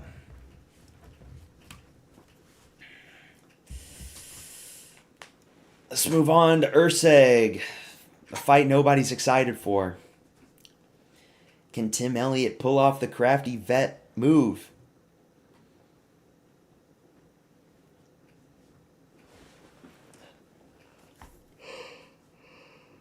Oh, fuck. I did pick Strickland to beat Fluffy Hernandez when he was a big underdog. And I did so against the grain.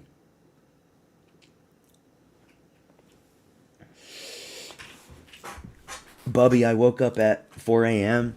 I was debating whether I was going to wake up at 4 a.m. I was like, no, fuck it. I'm not going to wake up just to watch fucking Dom Marfan and Jonathan McAuliffe go to split decision. You know what I mean? I'm glad I didn't. I woke up at like 6:30.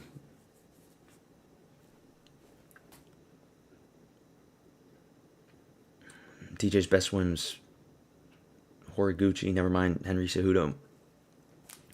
I think DJ's best win probably will be Horiguchi if he keeps on winning. If Horiguchi beats Manel Cap and then becomes champion when he beats Tyra, that win for DJ is going to keep aging like fine wine.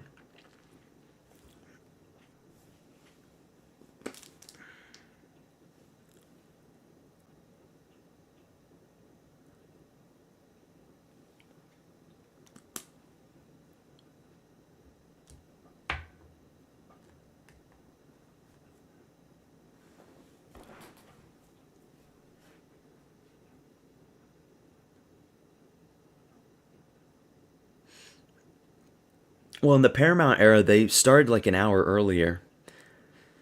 But it's mostly because they have to capture the U.S. market on the East Coast. So that's why the cards usually end like at 11:30 now.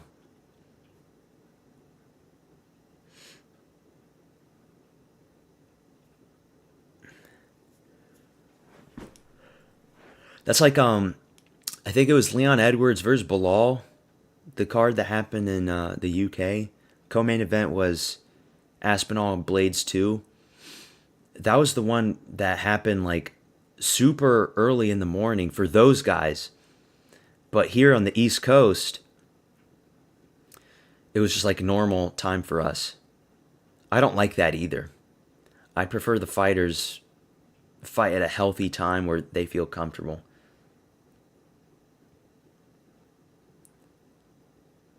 Or I like the Middle East events too, where it happens like in the middle of the day.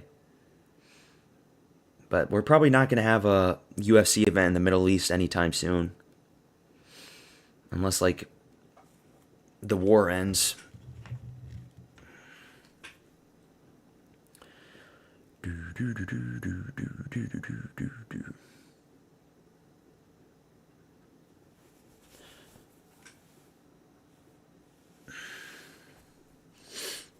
Beneil grappling masterclass incoming. We might see some crafty shit from Beneil. I'm scared. But he can't pick him because of the youth advantage. And Quillen's been looking good. Eventually you pick the exciting prospect that's beating everybody until he comes up against a brick wall. And then you stop picking him. But I don't think Dariush is the brick wall. But it's like, we have seen these unks at 155 beat these young guys. We saw it with Gamrot beating Ribovich. We saw it with Moicano beating Chris Duncan. I refuse to see we're going to see it tonight. Or this morning. Who would you pick if Aspinall would ever get to face a Prime Ngannou? Prime Ngannou? I mean, Prime Ngannou can knock out any human being on the planet. Prime Ngannou was him versus Miocic 2. That was a Prime Ngannou. I think you can agree on that. That was a patient Ngannou that could defend takedowns. So yeah, I mean, I'd probably pick Ngannou, but Tom Aspinall still has the speed. But nobody knocked Ngannou out in MMA. So yeah, I'd pick Prime Ngannou to be any human being on the planet. Prime patient Ngannou that can defend takedowns, yeah. Especially what we saw with Aspinall in his last fight, keeping his chin out in the open, getting jabbed by fucking Gane. You remember when Aspinall was like, he tried to go for like some spinning kick or some spinning back fist or something right in front of Cyril Gane's face? It's like, dude. And then his hands were down too. That was bad. That was really bad.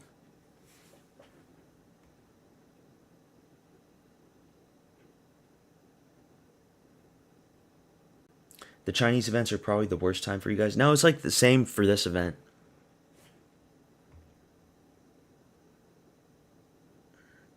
So I'll wake up to do the Macau card if the times are funky.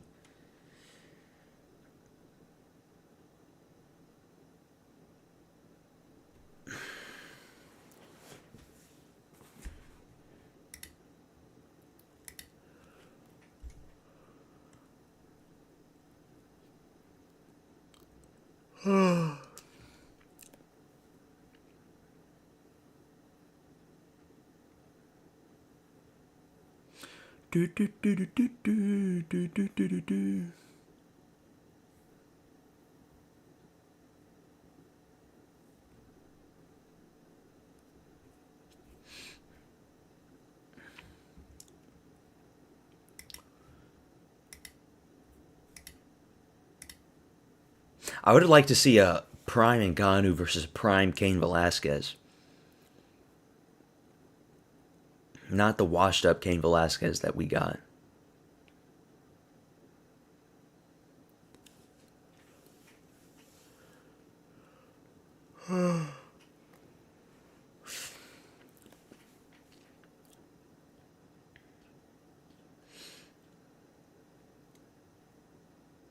You think Elliott gets it done?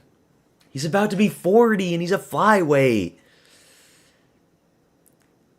If he gets it done, it has to be complete dominant masterclass or finish. He can't let it go to the judges. Or else it'll be a controversial split for Steve.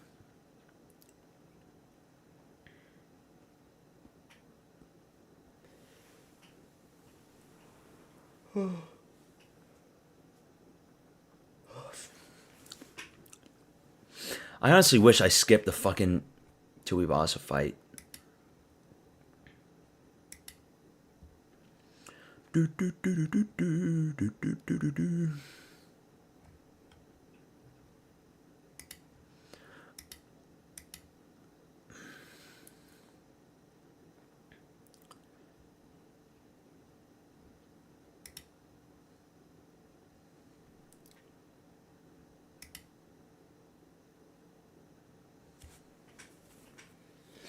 Elliott looks strained.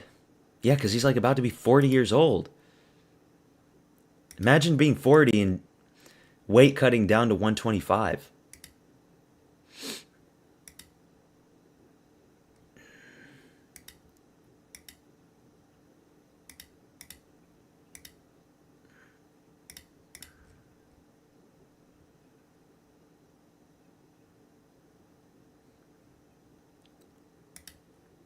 There we go. Fight's going to happen.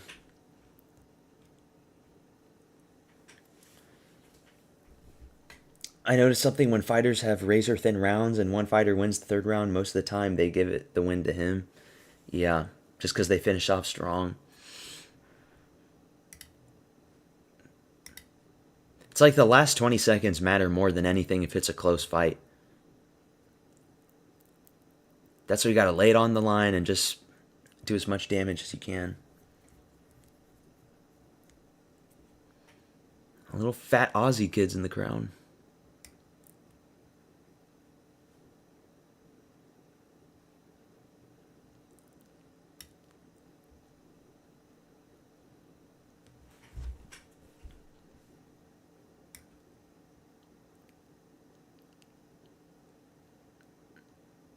Yeah, Tim Elliott. He's got a new haircut at least.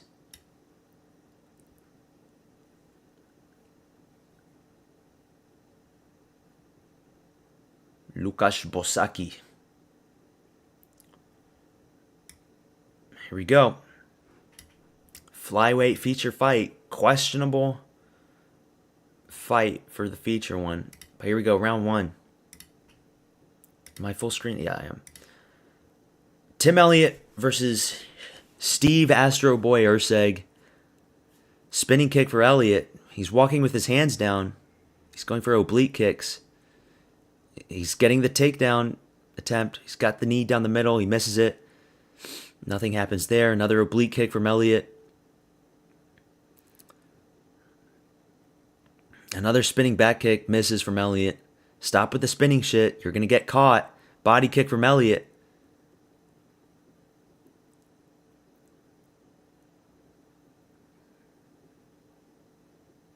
I'm looking for a Sparta kick there. Another spinning kick. He gets caught there with the two from Erceg. Lay off on the spinning shit. Erceg stumbles a little bit.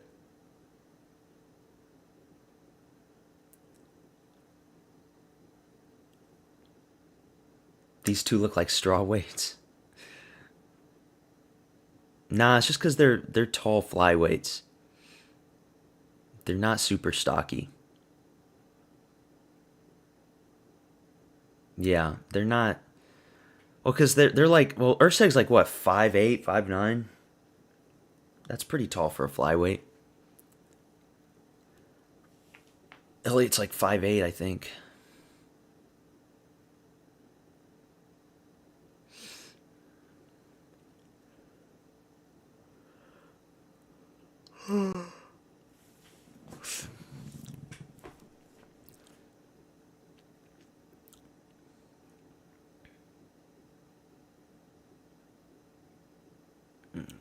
Good shot from Elliott there. Over the top.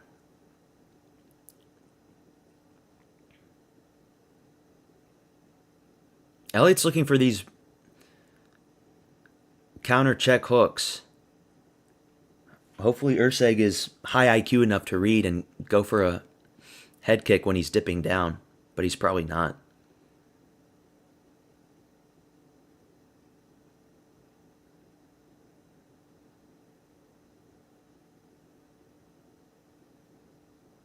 It's a good shot from Urseg. Elliott looking for elbows. He's missing them.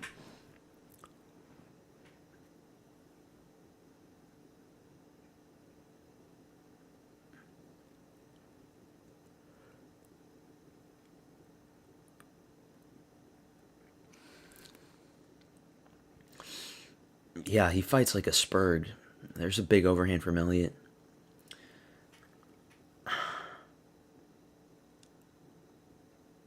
Good jab from Urseg. They're swinging, but nothing lands.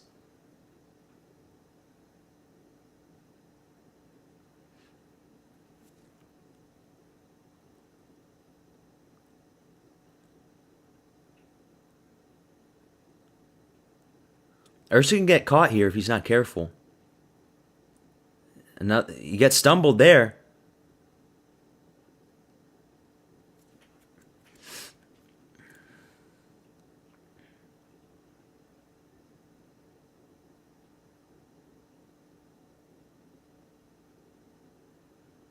Elliott keeps dipping his head down, and Urseg isn't punishing for it. But he counters him there. More spinning shit from Elliott's going nowhere. What the fuck was that spinning elbow attempt from Elliott? Teep to the body from Elliott. Leg kick. Good jab from Urseg.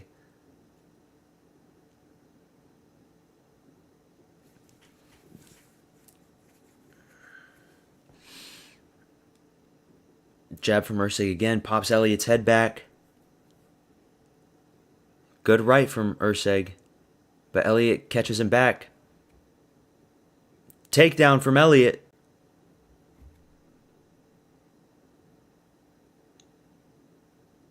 Knee from Elliott, but Urseg comes back up top. Good head kick from Urseg. That actually landed, but it was only with the toes. Jab from Elliott. Another takedown. Good takedown from Elliott. Easy takedown.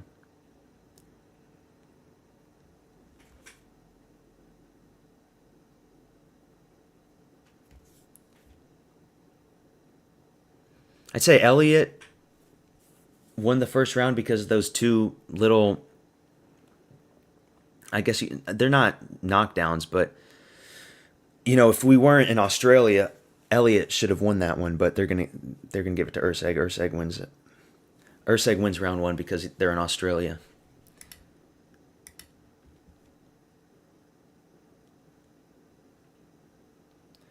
Welcome to the jungle, what you see for you?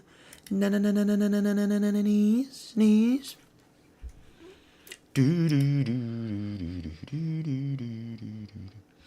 Welcome to the jungle.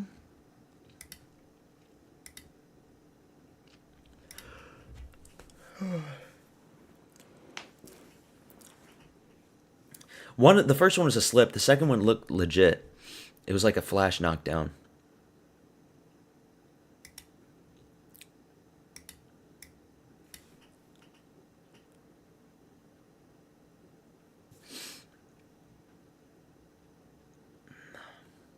Here we go, round two.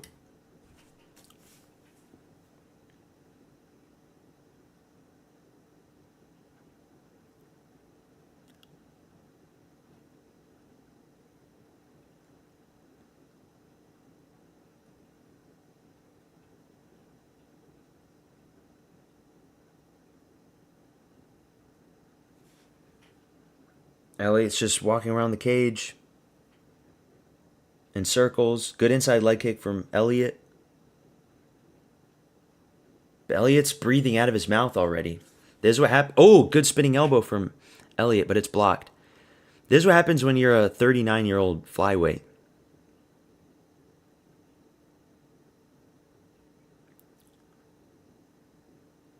Nah, he's not cut. Good shot from Urseg there.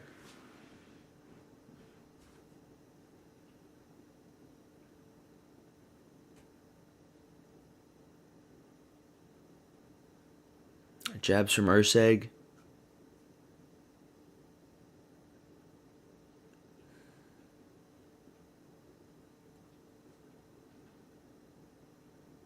There's a good hook from Urseg. But he needs more power. Double jab from Urseg.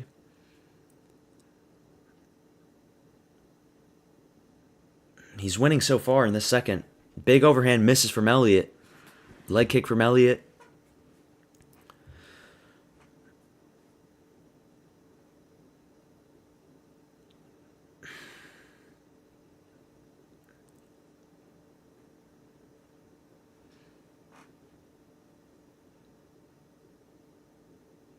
Oh, good shots from Urseg there.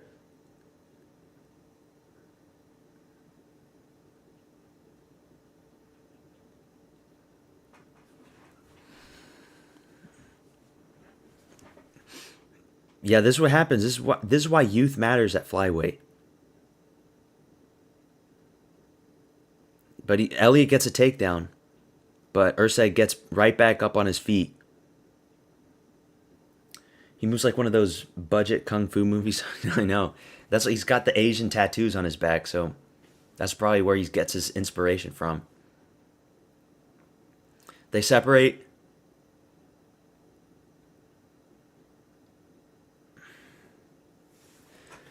Urseg's just picking him apart with the jabs.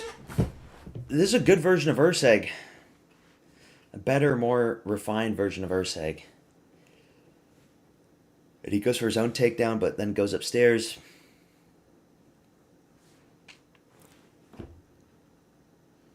Good jabs from Urseg. And Elliott's missing with all of his power shots. Every major shot that Elliott's throwing, he's missing. He's getting picked apart by Urseg now. And he's wearing more damage on his face.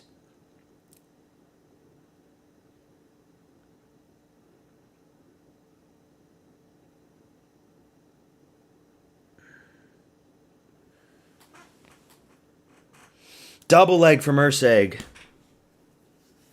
He gets it. Now he's on the back. Oh, but he loses it. And then Elliott gets his own takedown. But Urseg's back up on his feet. Big shot in the escape there for Urseg. We might see a finish at flyweight. Elliott looks super tired. Oh, big elbow from Urseg. I think we're going to see a finish. Big shot from Urseg. Hooks and combinations from Urseg. Takedown attempt from Elliott. Stuffed. He gets it, but now Urseg's ass is on Elliott's face.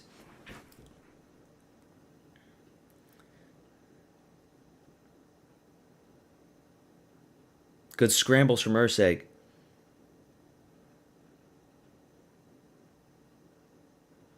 We might see a finish in round 3.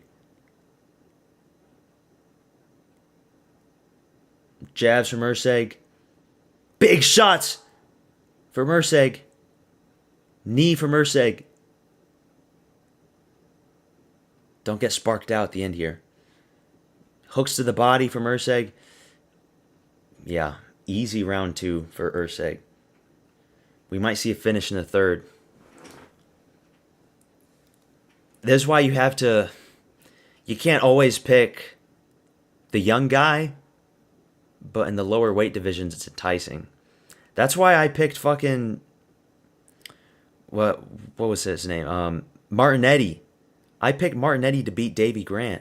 And I know that's at bantamweight, but still, bantamweight's the same thing. And Davy Grant pulls it off, so you can't always get the picks that you want.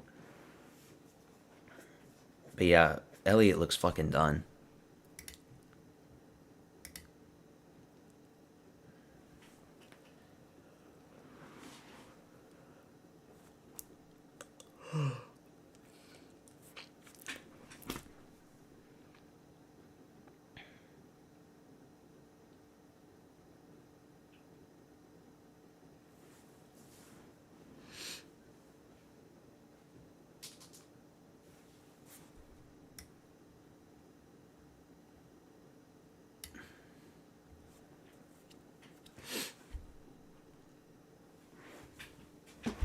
Here we go.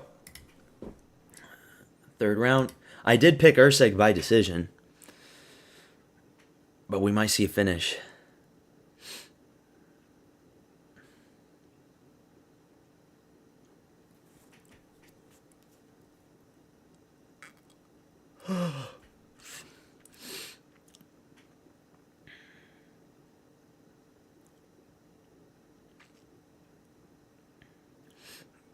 Nice popping jab from Usyk.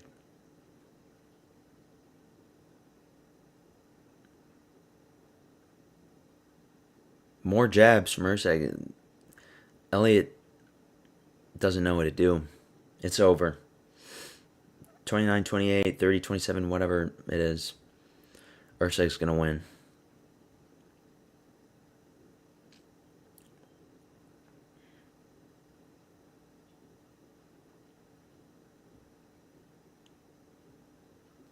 He's got a piston jab at flyweight. I would say that he's looking good, but I think it's just because Elliott's looking bad. Usyk still loses to so many guys at flyweight. He loses to Horiguchi. He loses to Cap. He gets chinned brutally by Manel Cap. He loses to Almabayev too.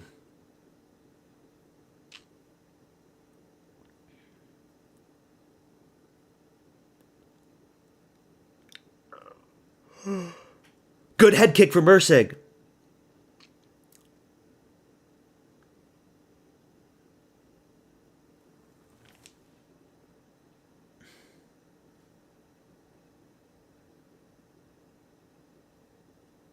Yeah, I don't know what the fuck Elliott's doing. He's just throwing his hands out, but nothing's landing. Just trying to like find his range, but not swinging anything big. It's one of those fights.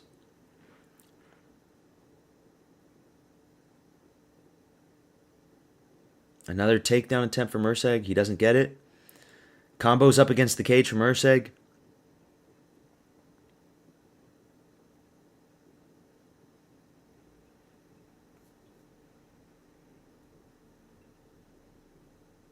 Big jabs and 1-2s from Usyk.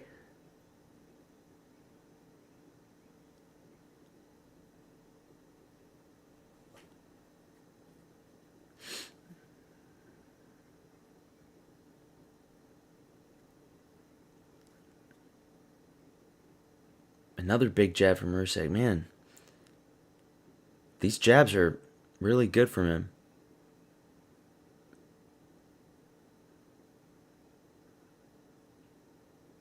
Big combinations from Usyk. Another takedown from Elliott. I mean, you're not going to get the takedown. He gets right back up.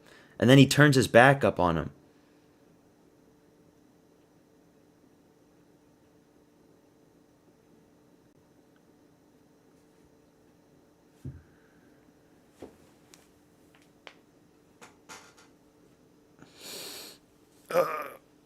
Yeah, Usyk is going to win. Usyk by decision.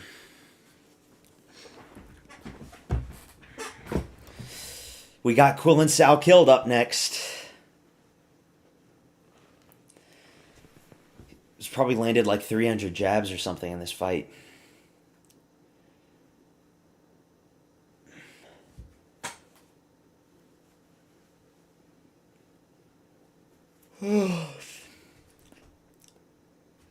There's a big overhand from Elliott.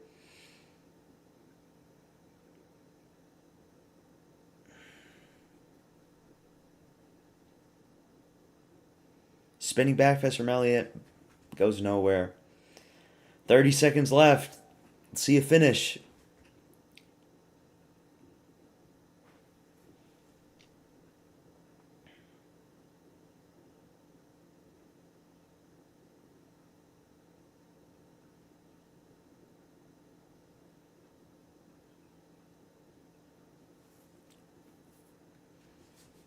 Another takedown attempt from Elliott.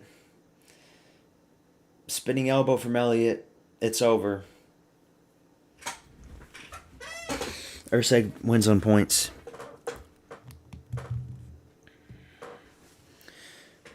I gotta go drink some water. I haven't eaten anything. I'm gonna take a short break. I'll be right back. Like 2 or 3 minutes.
All right, I'm back.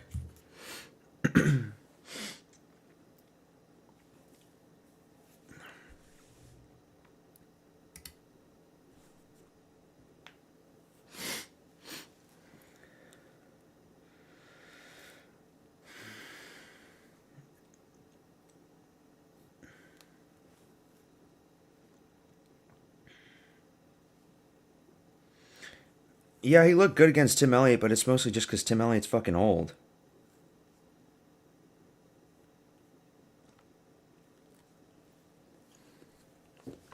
Almabayev beats him. Cat beats him. Horiguchi beats him.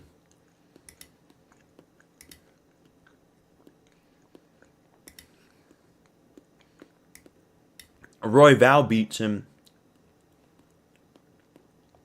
Kavanaugh beats him. Let's not forget, this guy lost to a washed up Brandon Moreno. This guy was like on a 3-fight losing streak. And didn't he go split with Odie Osborne at bantamweight? He can beat Amir Albazi. I'll give him that one. Yeah. Yeah, Urseg could beat Amir Albazi.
And that was unanimous. Osborne almost finished him in the first round. Yeah, I remember that.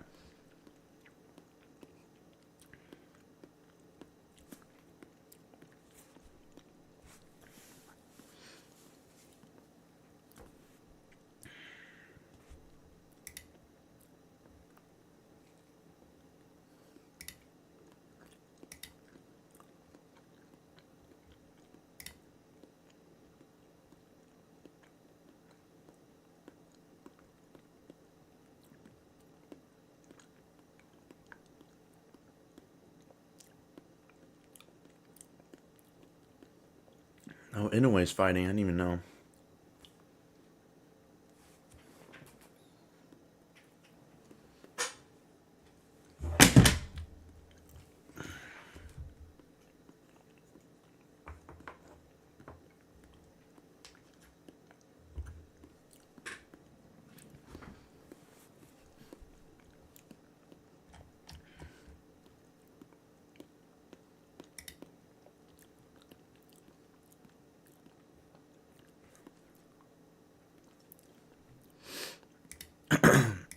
We're back in the green.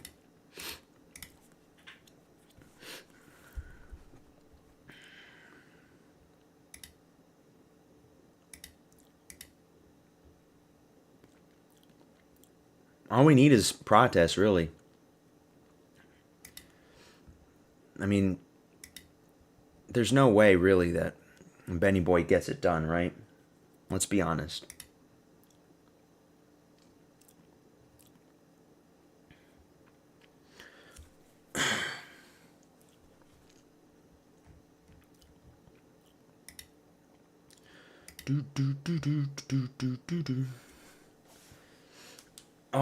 All Sal Kill needs to do is try not to wrestle Benny, keep it on the feet. He has one job. Just spark him out. It's that easy. He's the minority killer for a reason. Just spark his ass out. He needs to be explosive with his youthful energy. Be fast, quick. Bing, bing, come in and out. Expect for the takedowns. And get that easy round one win.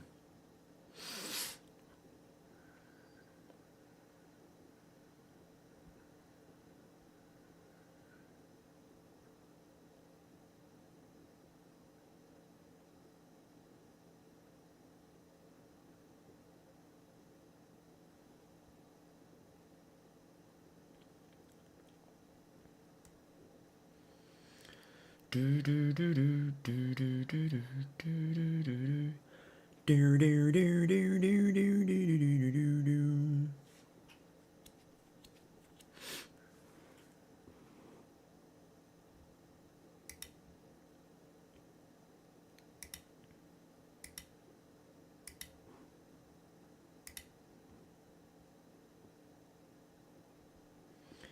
Do do do do do do do.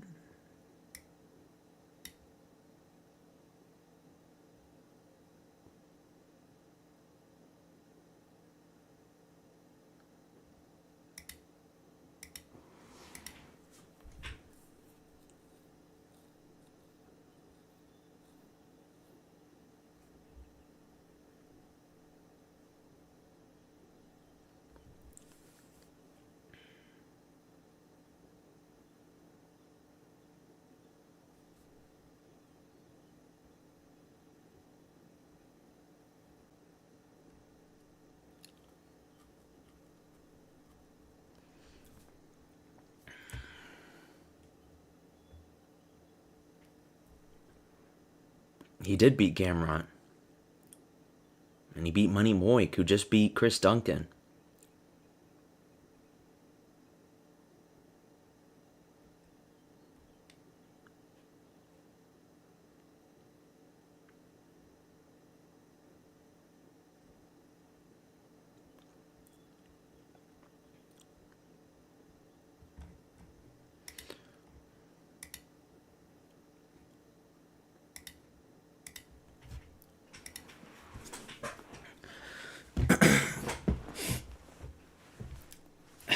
But Benny Boy is like the easiest guy for Sal Kill higher up in the rankings right now. I mean, BSD didn't really land a super big shot on him. He just gets slumped out so bad. You know? The head kicks are going to be there. I think it's going to be like one exchange that wobbles Benny Boy. And then he's like up against the cage and then he just gets sparked out cold. Benny, Benny, Benny, Benny, Benny, Benny, yeah. Benny and the Jets. Ding, ding, ding, ding, ding. Don't doubt Benny, boy. I was thinking in the back of my head, like, oh shit, you know, all these lightweight unks are beating all these young up-and-comers. Am I going to pick Benny Boy? I was like, no. There has to be an exception to the rule. Quillen Sal killed the minority annihilator. 11-fight win streak. He has to head kick Benny Boy out cold. I'm thinking it's going to be a front kick. Front face kick. It's going to happen. R.I.P. Benny. Benny, yeah. Benny and the Jets. I am not Iranian. I am Persian. Do not say that I am Iranian. Benny, yeah. Benny and the Jets. Dun, dun, dun, dun, dun. What rank is he? He is... Where the fuck is he? Oh, he's number 12. Beneil Dariush. Look what he did to Jakar Close. Who does that to Jakar Close? Not Joel Alvarez, no. Benny Boy. But then if he beats Beneil, he'll be up there, man. There's going to be tough fights for him. Him versus washed Ferguson. I don't want to see Ferguson ever again. I don't want to see Ferguson in any combat sports ever again. Even boxing. I don't care about Ferguson in boxing. Here he comes. Dude, his hair is so gray.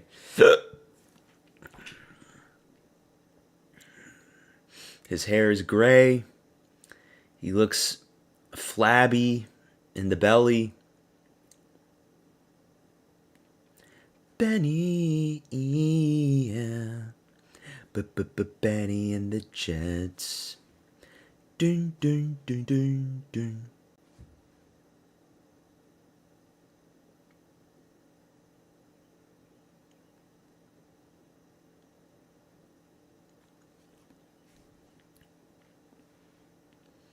Benny, Benny, Benny, Benny, Benny.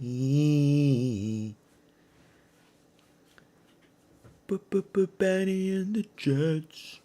If he pulls this shit off, I'm gonna be so mad at myself.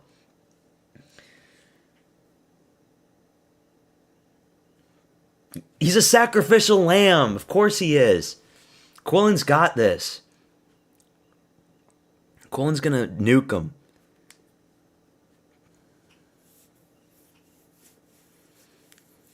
He's gonna blockade the Strait of Hormuz. Nah, but we'll see. Benny's crafty. He's got some big pecs, too.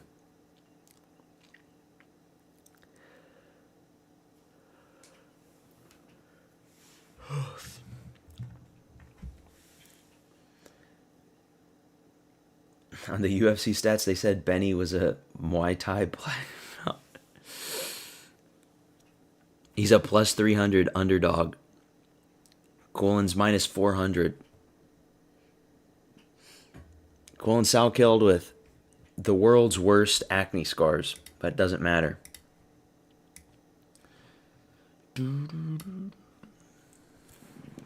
Here we go.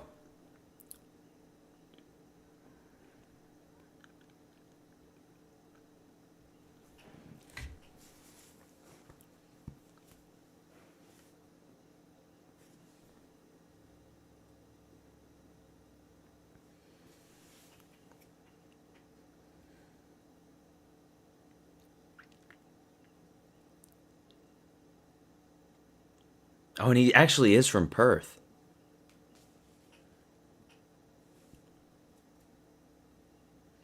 Quillen Salkild.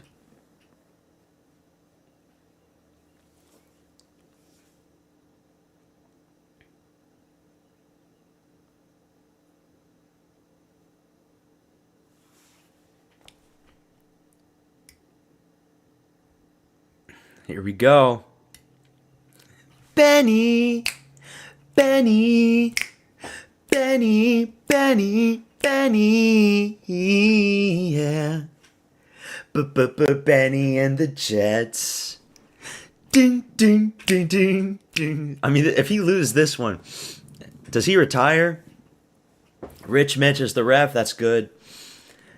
Benny. Here we go. Fight's about to start. The Minority Annihilator, Quillen Salkild. He wants a Persian on his resume. Here we go, round one. Benny Boy versus Quillen. Quillen's a big fucking lightweight, dude.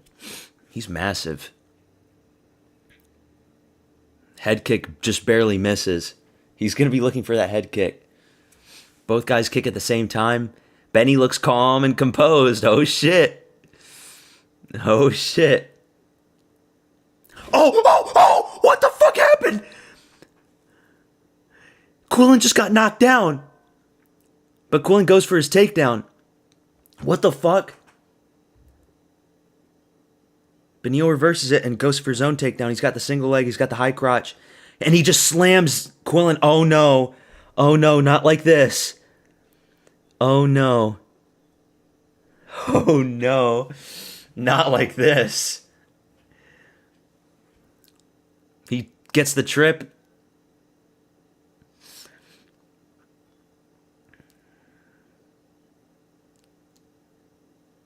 He got rocked by Benil.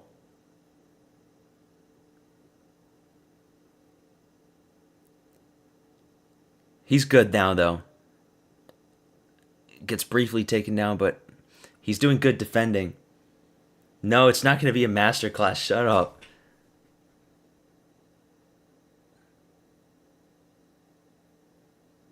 He gets the takedown. But he gets back. Quillen gets back up on his feet. He's doing good defending. What was it? I didn't even see it. It was a jab.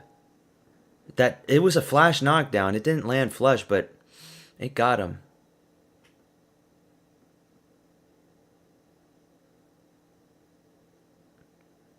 Damn, dude.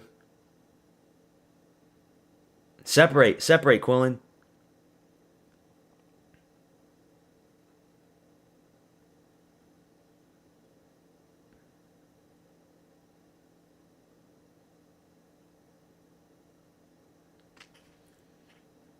It was like a flash knockdown.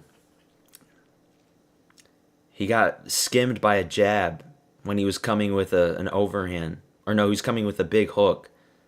And then he just tripped over. Which allowed Dariush to go to the grappling. And he's going for another single leg.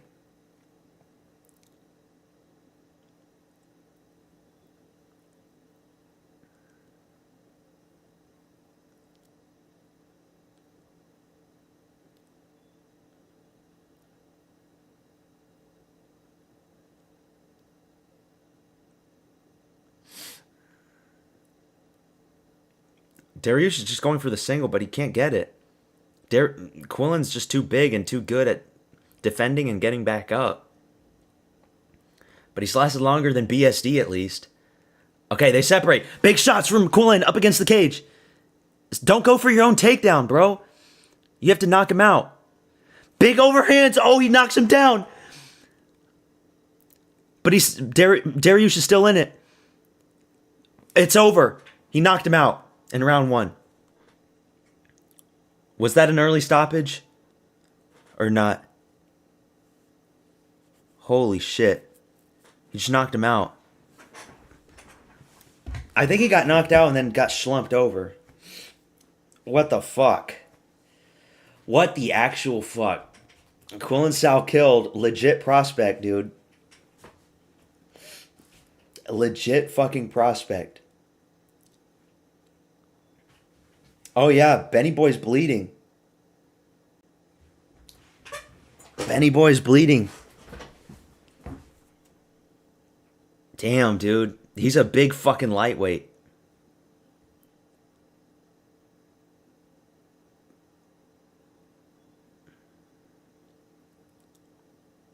Damn, dude.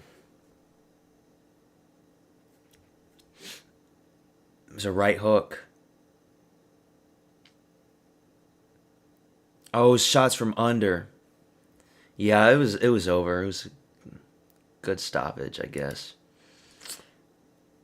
Damn, Benny Boy. No, Benny Boy. I mean, it was to be expected. I got that pick right on the money. Sal killed round 1. That's good. I've got Prates round 2. We're doing good in the main card so far, except for the heavyweight fights. You should be scared for JDM. CP is coming for his Aussie ass. Only 2 Aussies have lost so far, right?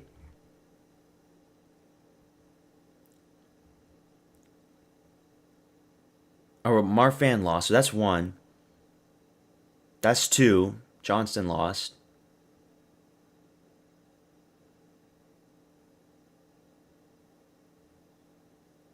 That's 3. Tuivasa lost. Yeah, so 3 Aussies. But if JDM loses, that's the big one. I'm not going to practice today.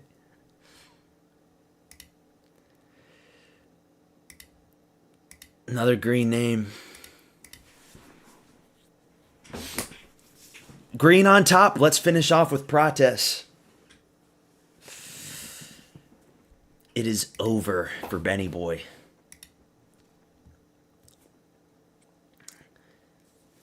Oh, shit, dude. Now the big one. The big one's up next.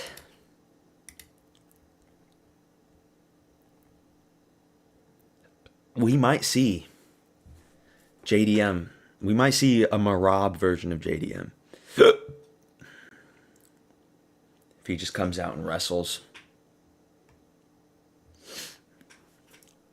Benny. Yeah. Goodbye, Benny Boy. Sal killed smoking that Benny pack.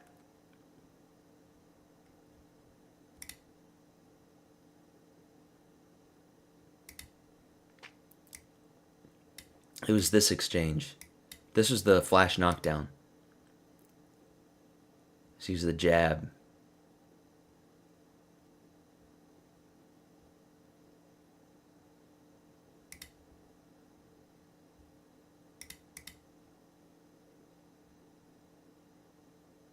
Bing. Dude. It's over.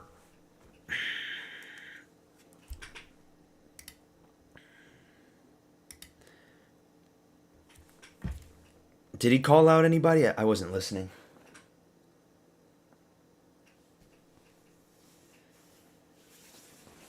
He could beat Paddy Pimblett. You know, Paddy Pimblett's a very winnable fight for him. Even BSD, I would say, is like somebody that he could probably beat. But he needs to improve better and better. Quillen Salkild. Legit. He's ranked now. Gamrot's scary. Gamrot kills these young prospects.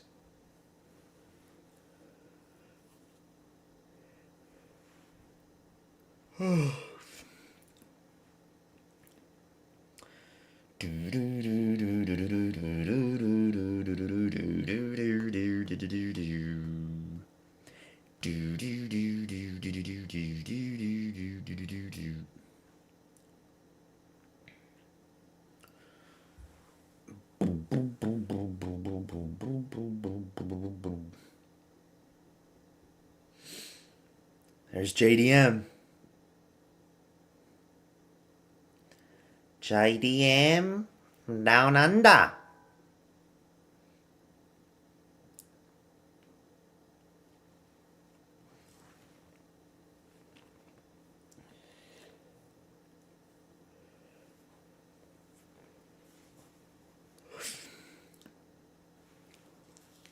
Carlos Prates.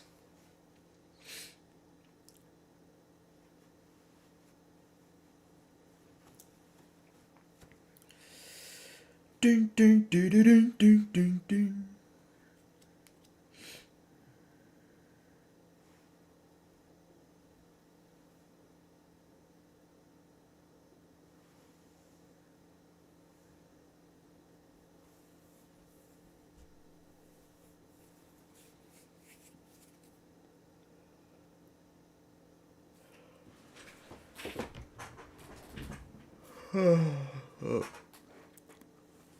Fucking power slap ad. I would be waking up like right now at this time. Crazy.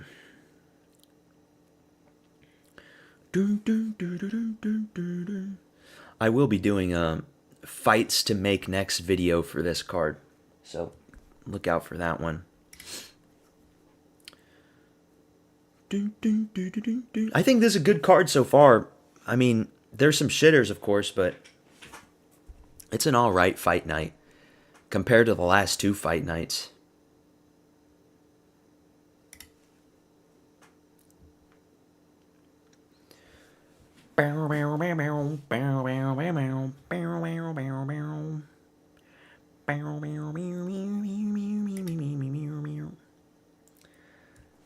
Let's get Darius out of the rankings and let Jalen Turner again. Jalen Turner. He's had like 2-fight win streak on the comeback, right? Or just one. I know he beat Barbosa when he came back. But didn't he beat somebody else? Or am I crazy?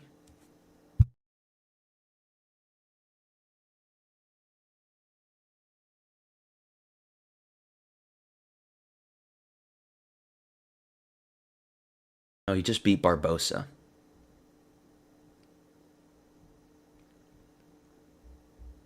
But yeah, we'll see Jalen Turner again.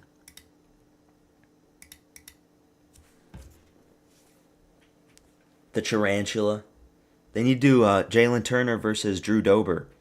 That's the fight that we want to see next. For obvious reasons.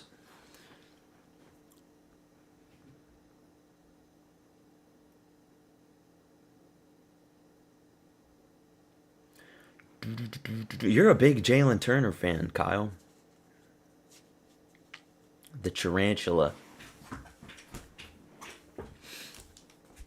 You're a big fan of lightweight, super 6'3" weight bullies.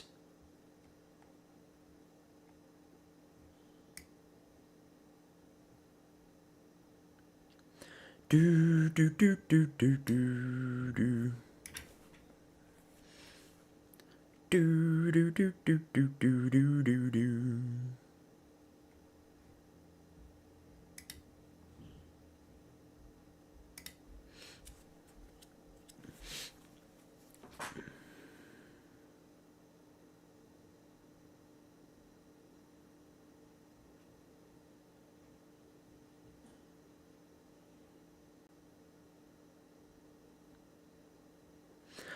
Boha!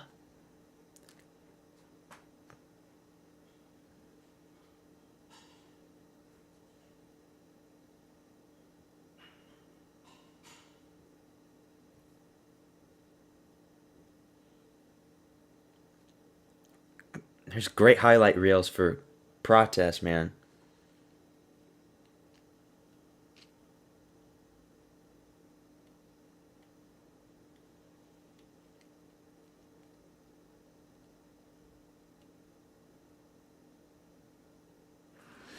Let's go, bro. Main event, dude.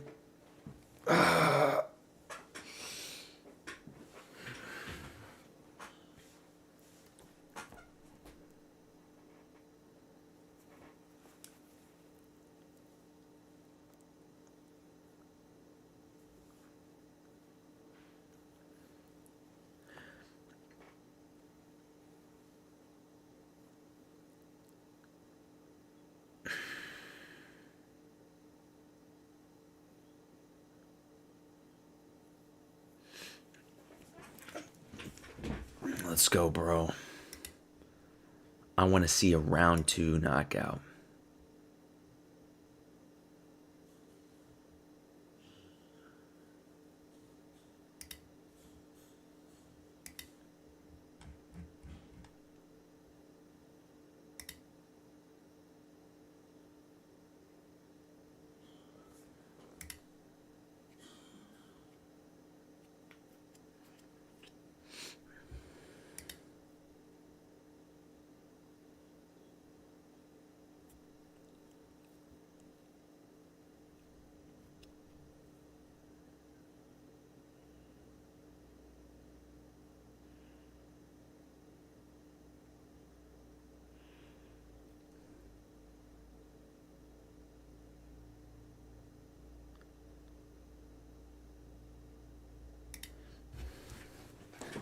Objectively, such a banger main event, though. I know, like, you have some fight night main events that are just terrible, and then you got ones like this.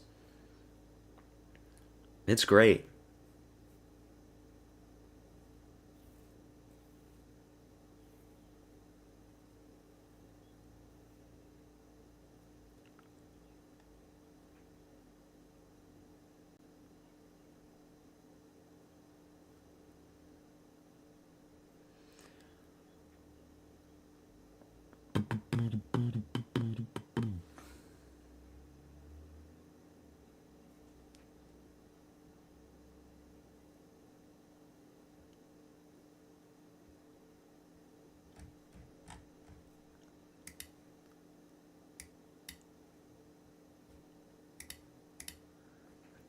CP's walking out first with some gangster rap music. Here we go. There he is.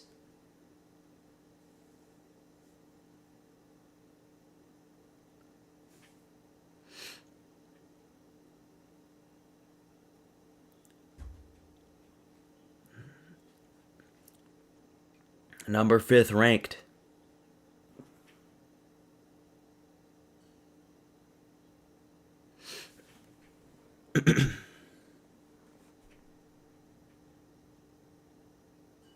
Don't jump like that. You can injure yourself. Don't be like Chris Barnett, you know? Sorry, but I got JDM for this one. We'll see. We'll see. My entire reputation is on the line. I made a follow-up video. And now everybody's waiting to rub salt in the wound. And I'm not a hater of JDM. I don't hate JDM. I like him as a fighter. But CP is a fucking praying mantis. And JDM, I just think he's going to get caught. Watch out for the knees. Those piercing, sharp knees are going to hurt.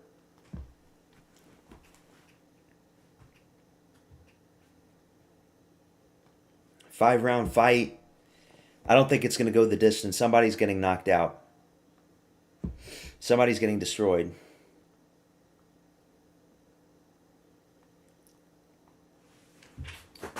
You watched it? If Sean Sharaf didn't broke his nose, Ty could have won a fight. You know what? You say that. But knowing how shit Ty is, Sean Sharaf probably would have won. If we're being honest, Sean Sharaf probably would have beaten Tai Tuivasa. I just don't agree on not considering Islam's fight. I think JDM learned a lot from it, apart takedown defense. Well, it's a completely different stylistic fight. I mean, what's there to learn from the Islam fight? Like, CP's never going to shoot a takedown. It's just going to be a striking battle. The question is JDM going to be able to close the distance and actually knock out Prates? We haven't seen Prates knocked out in like 9 years. I don't know. We'll see. That's why it's an exciting fight. That's why it's 50-50. A lot of people just don't know. It's like next week, the main event next week, we all know what's going to happen there. But in this one, we don't. These are the types of main events we love. Here we go. Here comes JDM.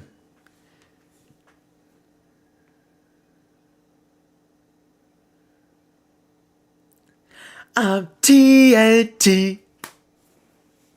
Dude, the crowd's going crazy.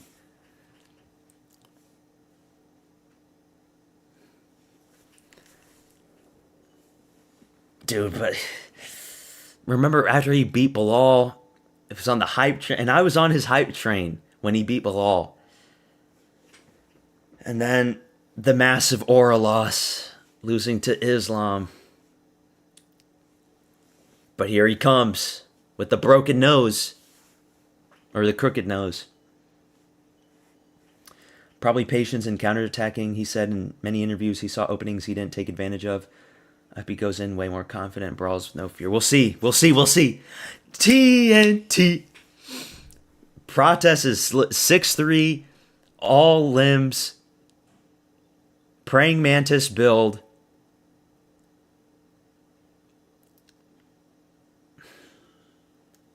If JDM finishes him, I think it's going to be giant body shots, but it's going to have to be multiple body shots. 'Cause I'm TNT. TNT.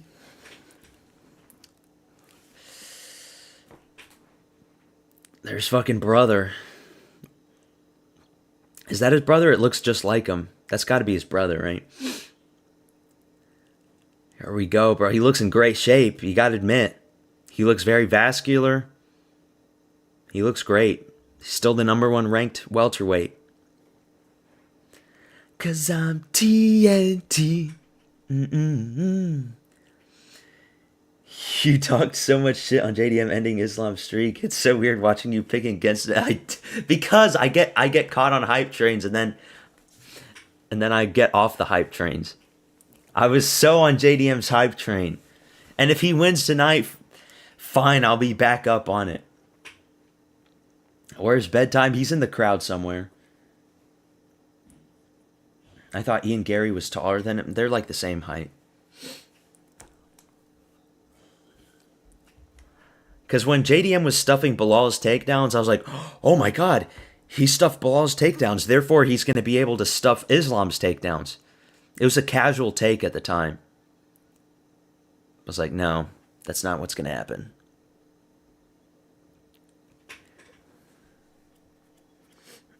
Oh shit. Oh shit. They're looking to fight. Oh shit. Oh shit. Oh shit.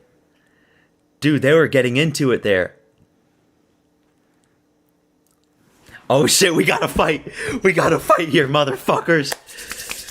Let's see this shit. Oh shit. We gotta fight. We're gonna have a fucking war, I bet. Please, please, please, please, please. Let us get a fucking great fight. Here we go, tail of the tape. 29 versus 32, 5'11 versus 6'3. CP's not 6'1, he's 6'3.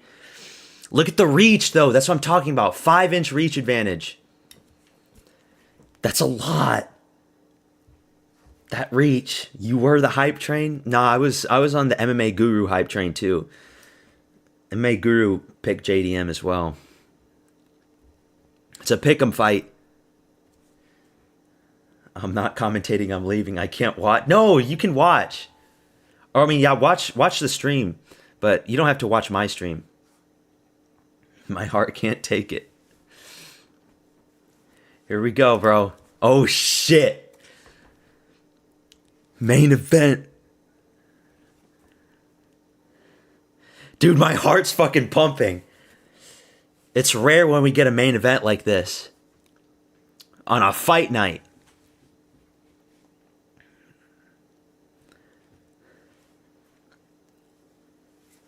I'm TNT. Mike Beltran's the ref.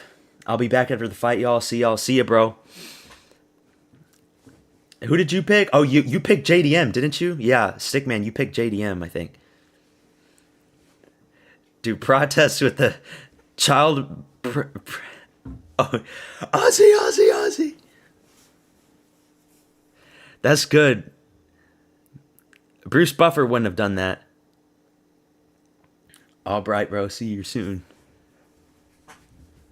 Ozzy. Oi. CP with the child predator mustache, bro. Living up to his name. Yeah, one of the very few main events of 2026 I'm really hyped for. Yeah. And I'm hyped for next week, too. Even though we know what's going to happen next week, I'm still hyped up for it. But this is a good main event. Striker versus striker. Oh, shit.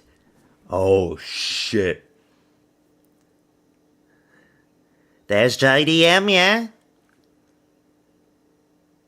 Fighting out of Perth. Down under, yeah? Come on, JDM. I like both guys. I mean, whoever wins. I'm just slightly rooting for Prates just because I picked him, but that's about it. I'm raising my hands for your Genkai Dama energy. The fighting pride of Perth, Australia.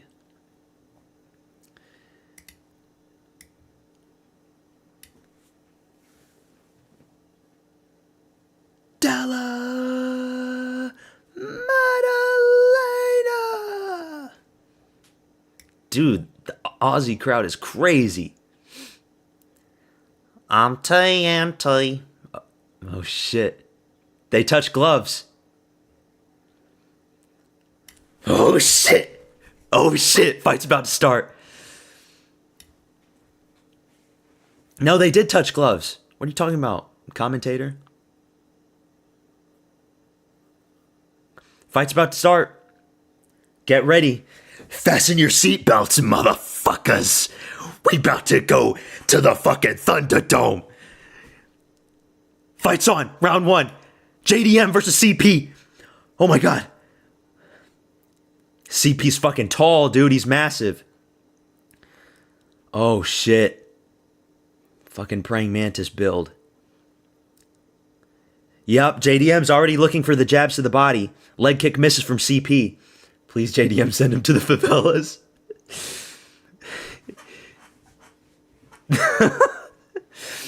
Leg kick from Prates, partially checked by JDM. They're both circling the cage a lot of movement. Remember, it's a 5-round fight.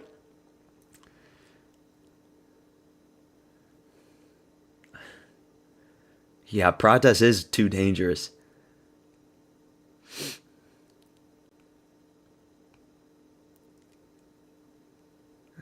Combination there for JDM, but not much to it. Prates is fast and he's nimble too. Like he can escape dangerous situations. But JDM's got a high guard and he knows how to close the distance. Some little punches. See, yep, he's ripping those hooks to the body to CP.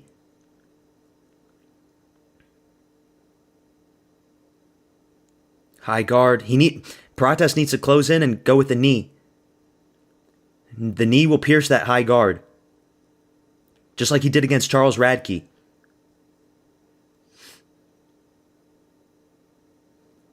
That's what he needs to do. Leg kick blocked by Prates. Yeah, that high guard. He's feigning on it. Good leg kick from Carlos. Good leg kick back from JDM. Another leg kick from JDM.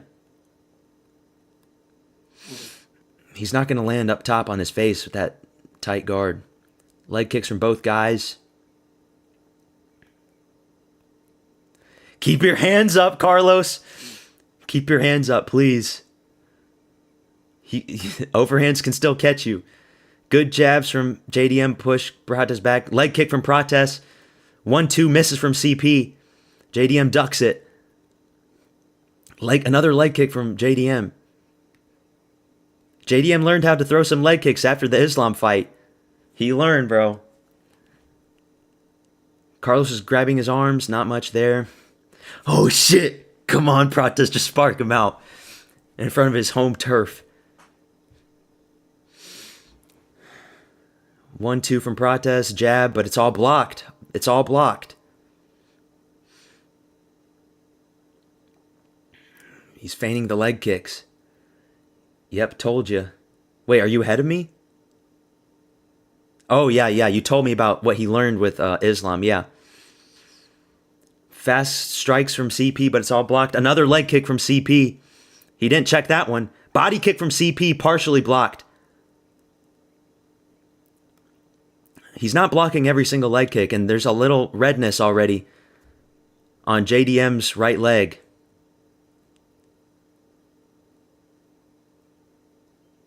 Combinations from JDM, but Prates escapes it. Another leg kick from Prates. 2 lands. Jab from JDM. JDM's got to be careful when he ducks down with that guard. He can get caught with a knee. Good body kick from Prates there.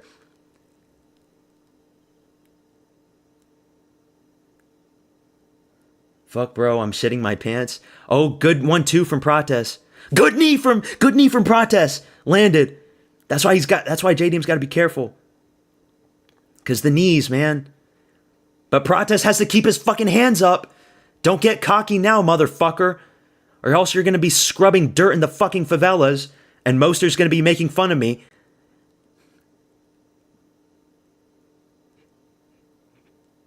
Good 1-2 from Prates. He's in a flow state now, but he's still got to be careful. Another knee from Prates. He's winning the first round. But JDM gets the takedown. What the fuck? JDM gets the takedown.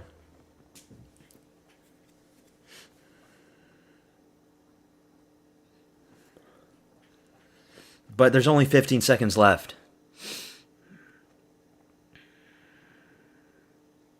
I still think Prates won the first round. I don't care that JDM got a takedown. Prates won the first one.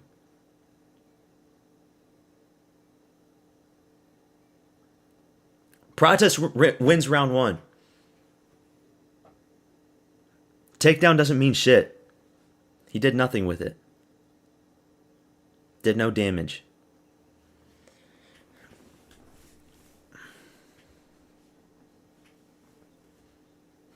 He landed all the shots. He landed the knees.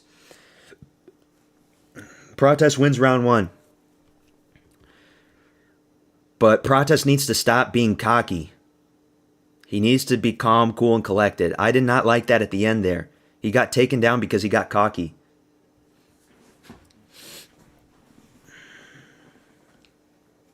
We downloaded info, so it's fine. If I don't like Prates being cocky, that's the only downside. And he hasn't thrown any spinning shit yet, so that's good. If he throws spinning shit, he'll get caught with a takedown. And I did have Prates for round 2 KO, so this is the round. This is the fucking round. Oh shit, round 2, we're here. Oh shit. Another body kick from Prates to the side. JDM is cooking something. I don't think so. I know it, but can't prove it. Leg kick from JDM.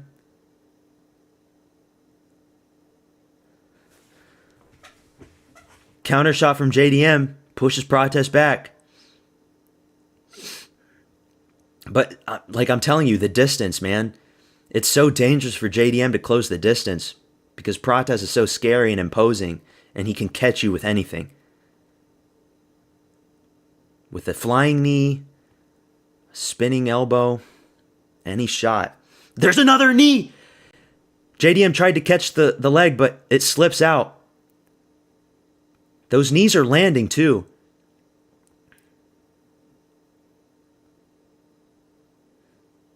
Prates could do good with some uppercuts through that guard, but he hasn't thrown any. Like some lead shovel uppercuts, Pavlovich style, you know what I mean? Leg kick checked by CP. JDM's got some redness on his back. There's another takedown from JDM. Takedown attempt, at least. He's got it. Fuck. Oh, he's got the back. No. Oh, but he slips off. He got slipped off. Prates survived. Now he's got to be careful. He can't be cocky anymore.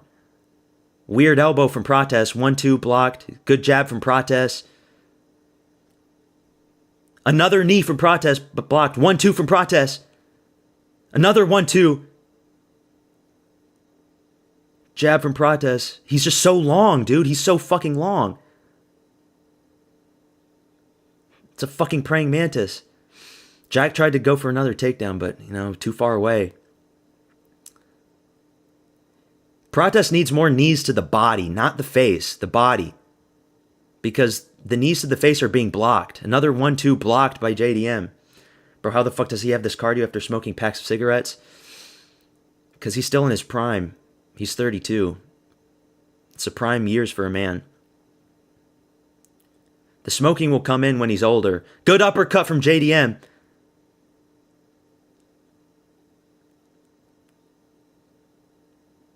Another takedown attempt. Oh, he's got it. Oh no, he loses it. He lost it. Like, the smoking will come into effect when Prates is older, and then it's going to really fuck him up.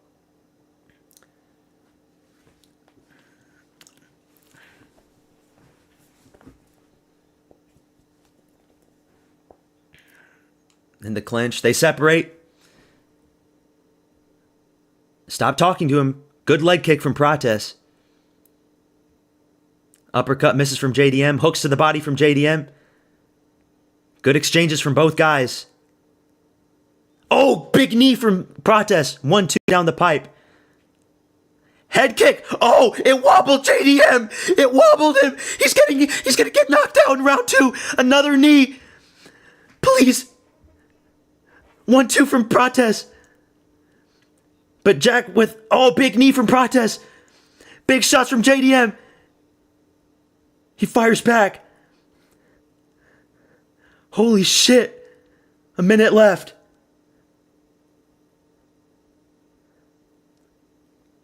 Holy shit. Another knee, but Prates slips, but he gets right back up. He pops right back up.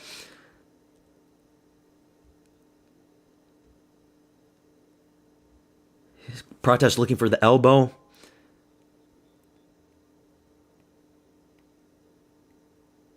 Good jab from Prates. Leg kick from Prates. Oh, that leg kick buckled JDM. Big shots from Prates there. Jab from Prates.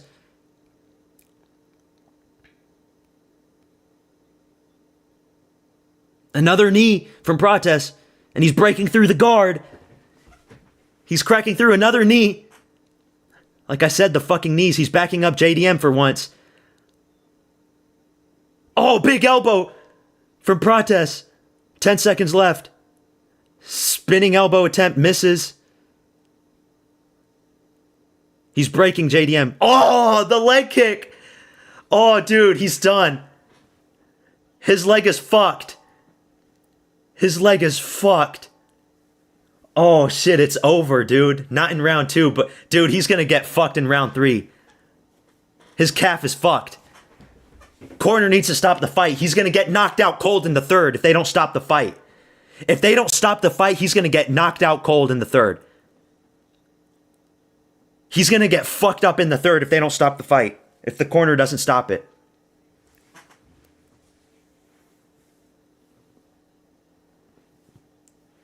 It's over. It's over. He's done. That calf is screwed. The corner is egging him on. The corner needs to stop the fight for the better of his fighter. The calf, it just fucked him up so bad. Oh, and he was squinting in pain. Nah, dude, it's over. He can't go for takedowns. It's over, Moster. It's over. I told you guys. CP is too long. He's a fucking praying mantis, bro. Here we go, round 3. He's going to get knocked out cold in front of his home fans in his home country. He's going to get sparked out. Round 3, here we go. He's going to get sparked bad.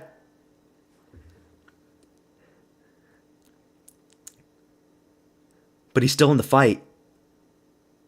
Jab from Prates blocked. He's going to get sparked so bad. It's only a matter of time. And he's going to get slumped and sent to the Shadow Realm, just like all of his victims. 1-2 from Prates. Blocked on... Dude, JDM is so, like... He's tied up. He knows it's over. Another knee from Prates. 1-2 down the pipe. Now JDM's cut on the forehead. JDM going for a takedown. He's got the back. Big cut on JDM's forehead. They separate.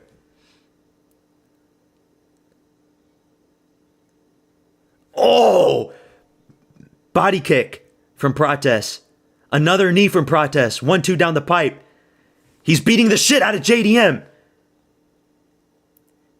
When you have a striker build like Prates, who's built like a fucking mantis, you can't beat him. Another knee that lands. JDM looking for a takedown, but he doesn't get it.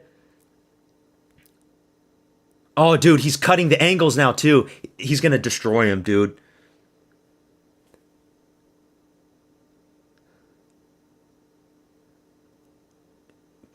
Prates is just waiting to strike.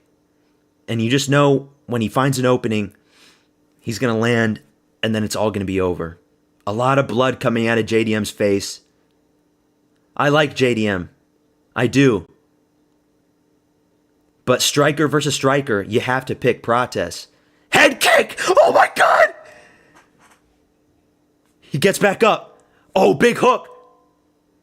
Big knee for Prates. Big elbow for Prates. Knocks JDM down. Big ground and pound shots. He tells him to get back up. He's just playing with his food. He's playing with his fucking food. He doesn't want to fight on the ground. He's just playing with his food. This is a toy for him. It's like a cat and a rat. This is nasty, bro. 1-2 from Prates.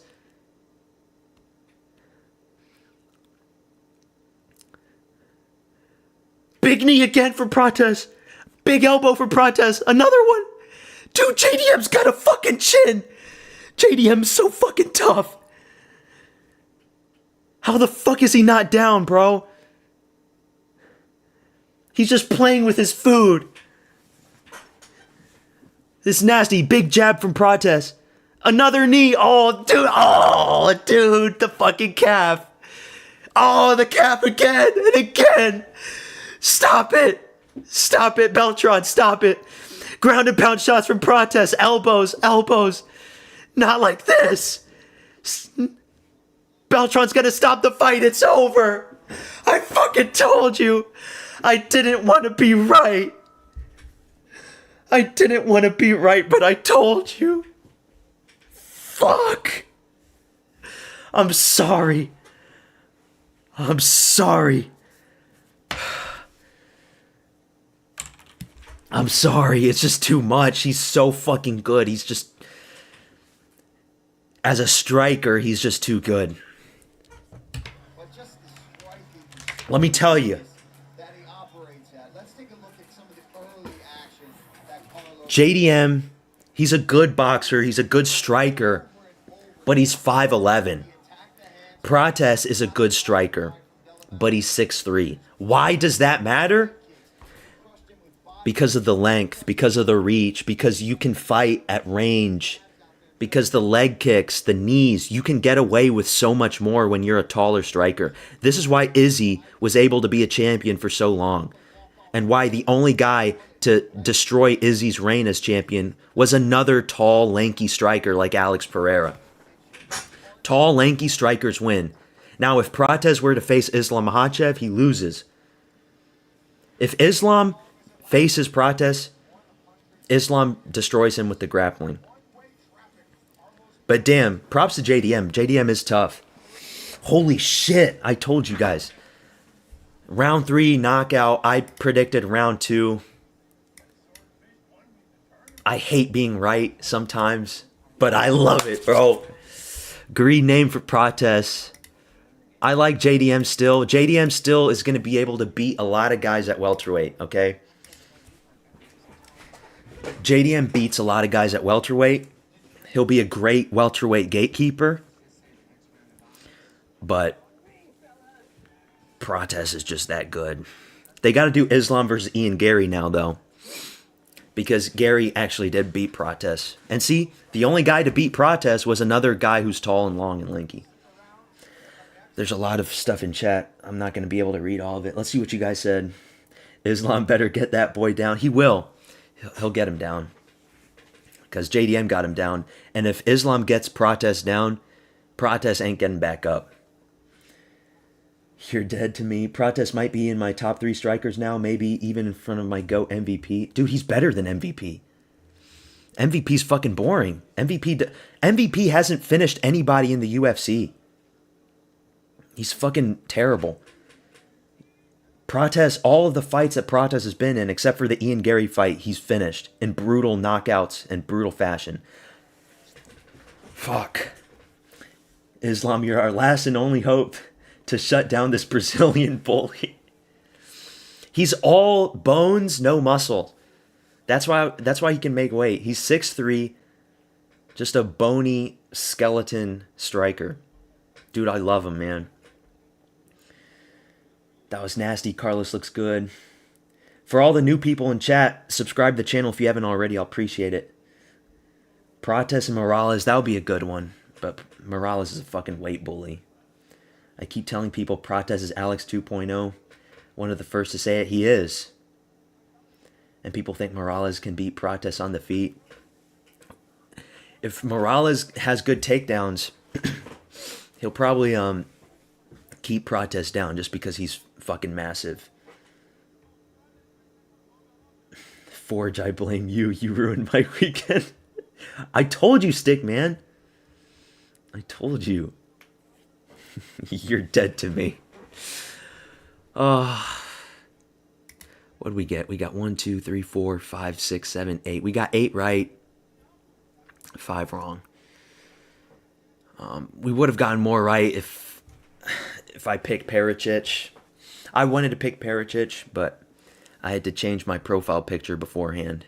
I couldn't pick against Gaziev when my own profile picture is Gaziev. So I'm going to change my profile pic. We're no longer picking Gaziev anymore. The meme is fucking dead.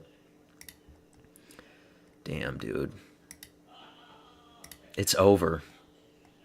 Actually, it's not over. It's not over for JDM. Like I said, he's going to be a great gatekeeper. But dude, the calf kicks are his weaknesses. Like with Islam and now with Prates, he's got to work on just checking the kicks. He's got to be like Strickland. Anytime that leg in so much as twitches, he's got to just lift it up. Dude, and I was saying, like, he's going to beat him in Australia in his home city. Not his home country, his home city.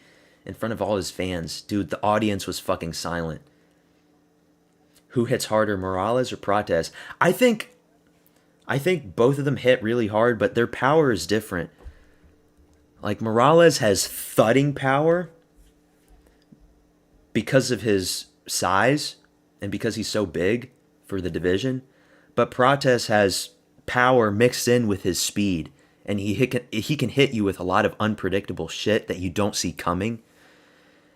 And so it's not so much that Prates has like power. It's just that he's so fast.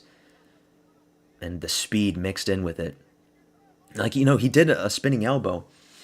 And JDM blocked it. Morales has a puncher's chance. I don't think they're going to do Prates versus Morales. I don't think they're going to do that yet. I don't want them to do that. They would just be wasting 2 hyped up title contenders, you know? They can do Morales versus somebody else. I'm fine with that. If Islam beats Prates and Morales, he's the GOAT without even fighting Ilya. Yeah, Yeah, he would be. Let me pause this because, man, yeah, he would be at that point.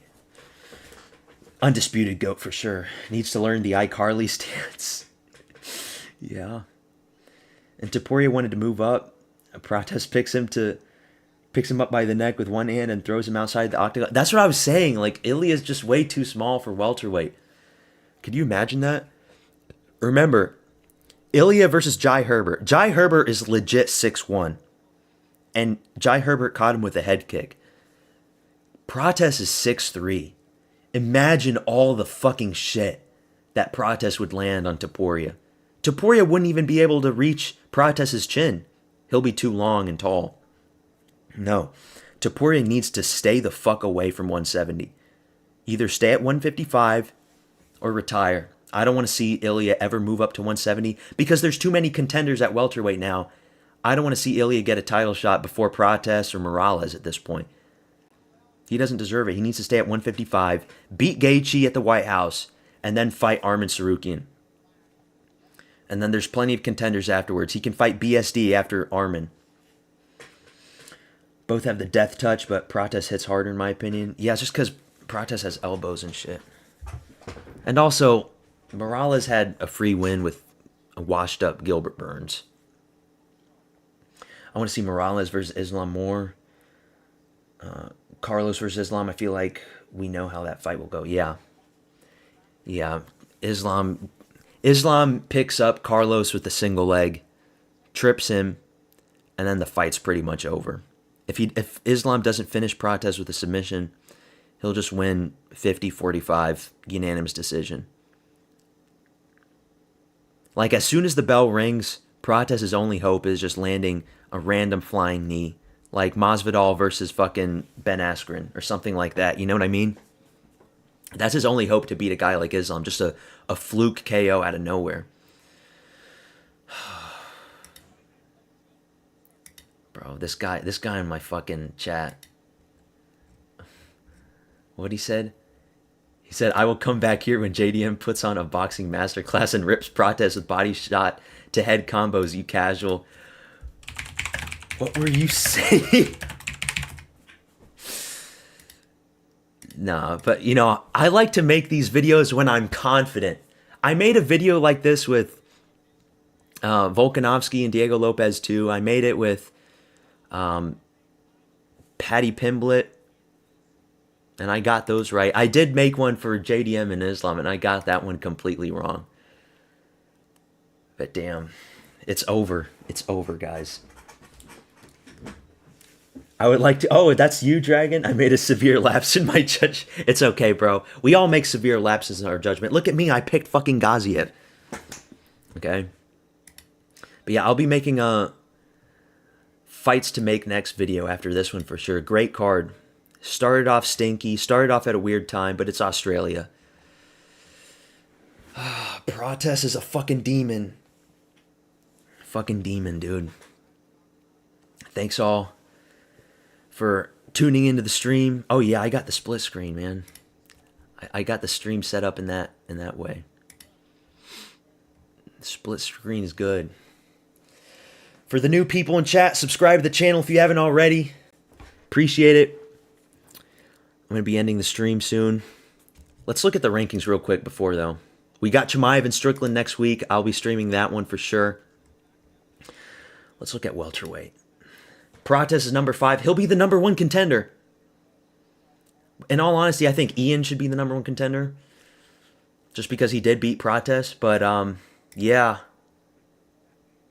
Prates beats Bilal. Prates brutally destroys Bilal Muhammad, and it's not even close. He brutally destroys Brady. Brutally destroys a washed-up, soon-to-be 40-year-old Usman. He destroys everybody else. The question is, does he destroy Morales? I think that's a true 50-50 fight. And does he destroy Islam Makhachev? The answer to that last question is no, he doesn't. Just because of the grappling. And maybe one day we might see Prates and Ian Gary in a rematch. But, no, they got to do Gary versus Makhachev for International Fight Week. Dagestan versus Ireland all over again. It makes sense. They got to do that. But yeah, thanks everybody for tuning in. Peace out. I'll be making a follow-up video. Catch you guys in the next one. Bye, motherfucker.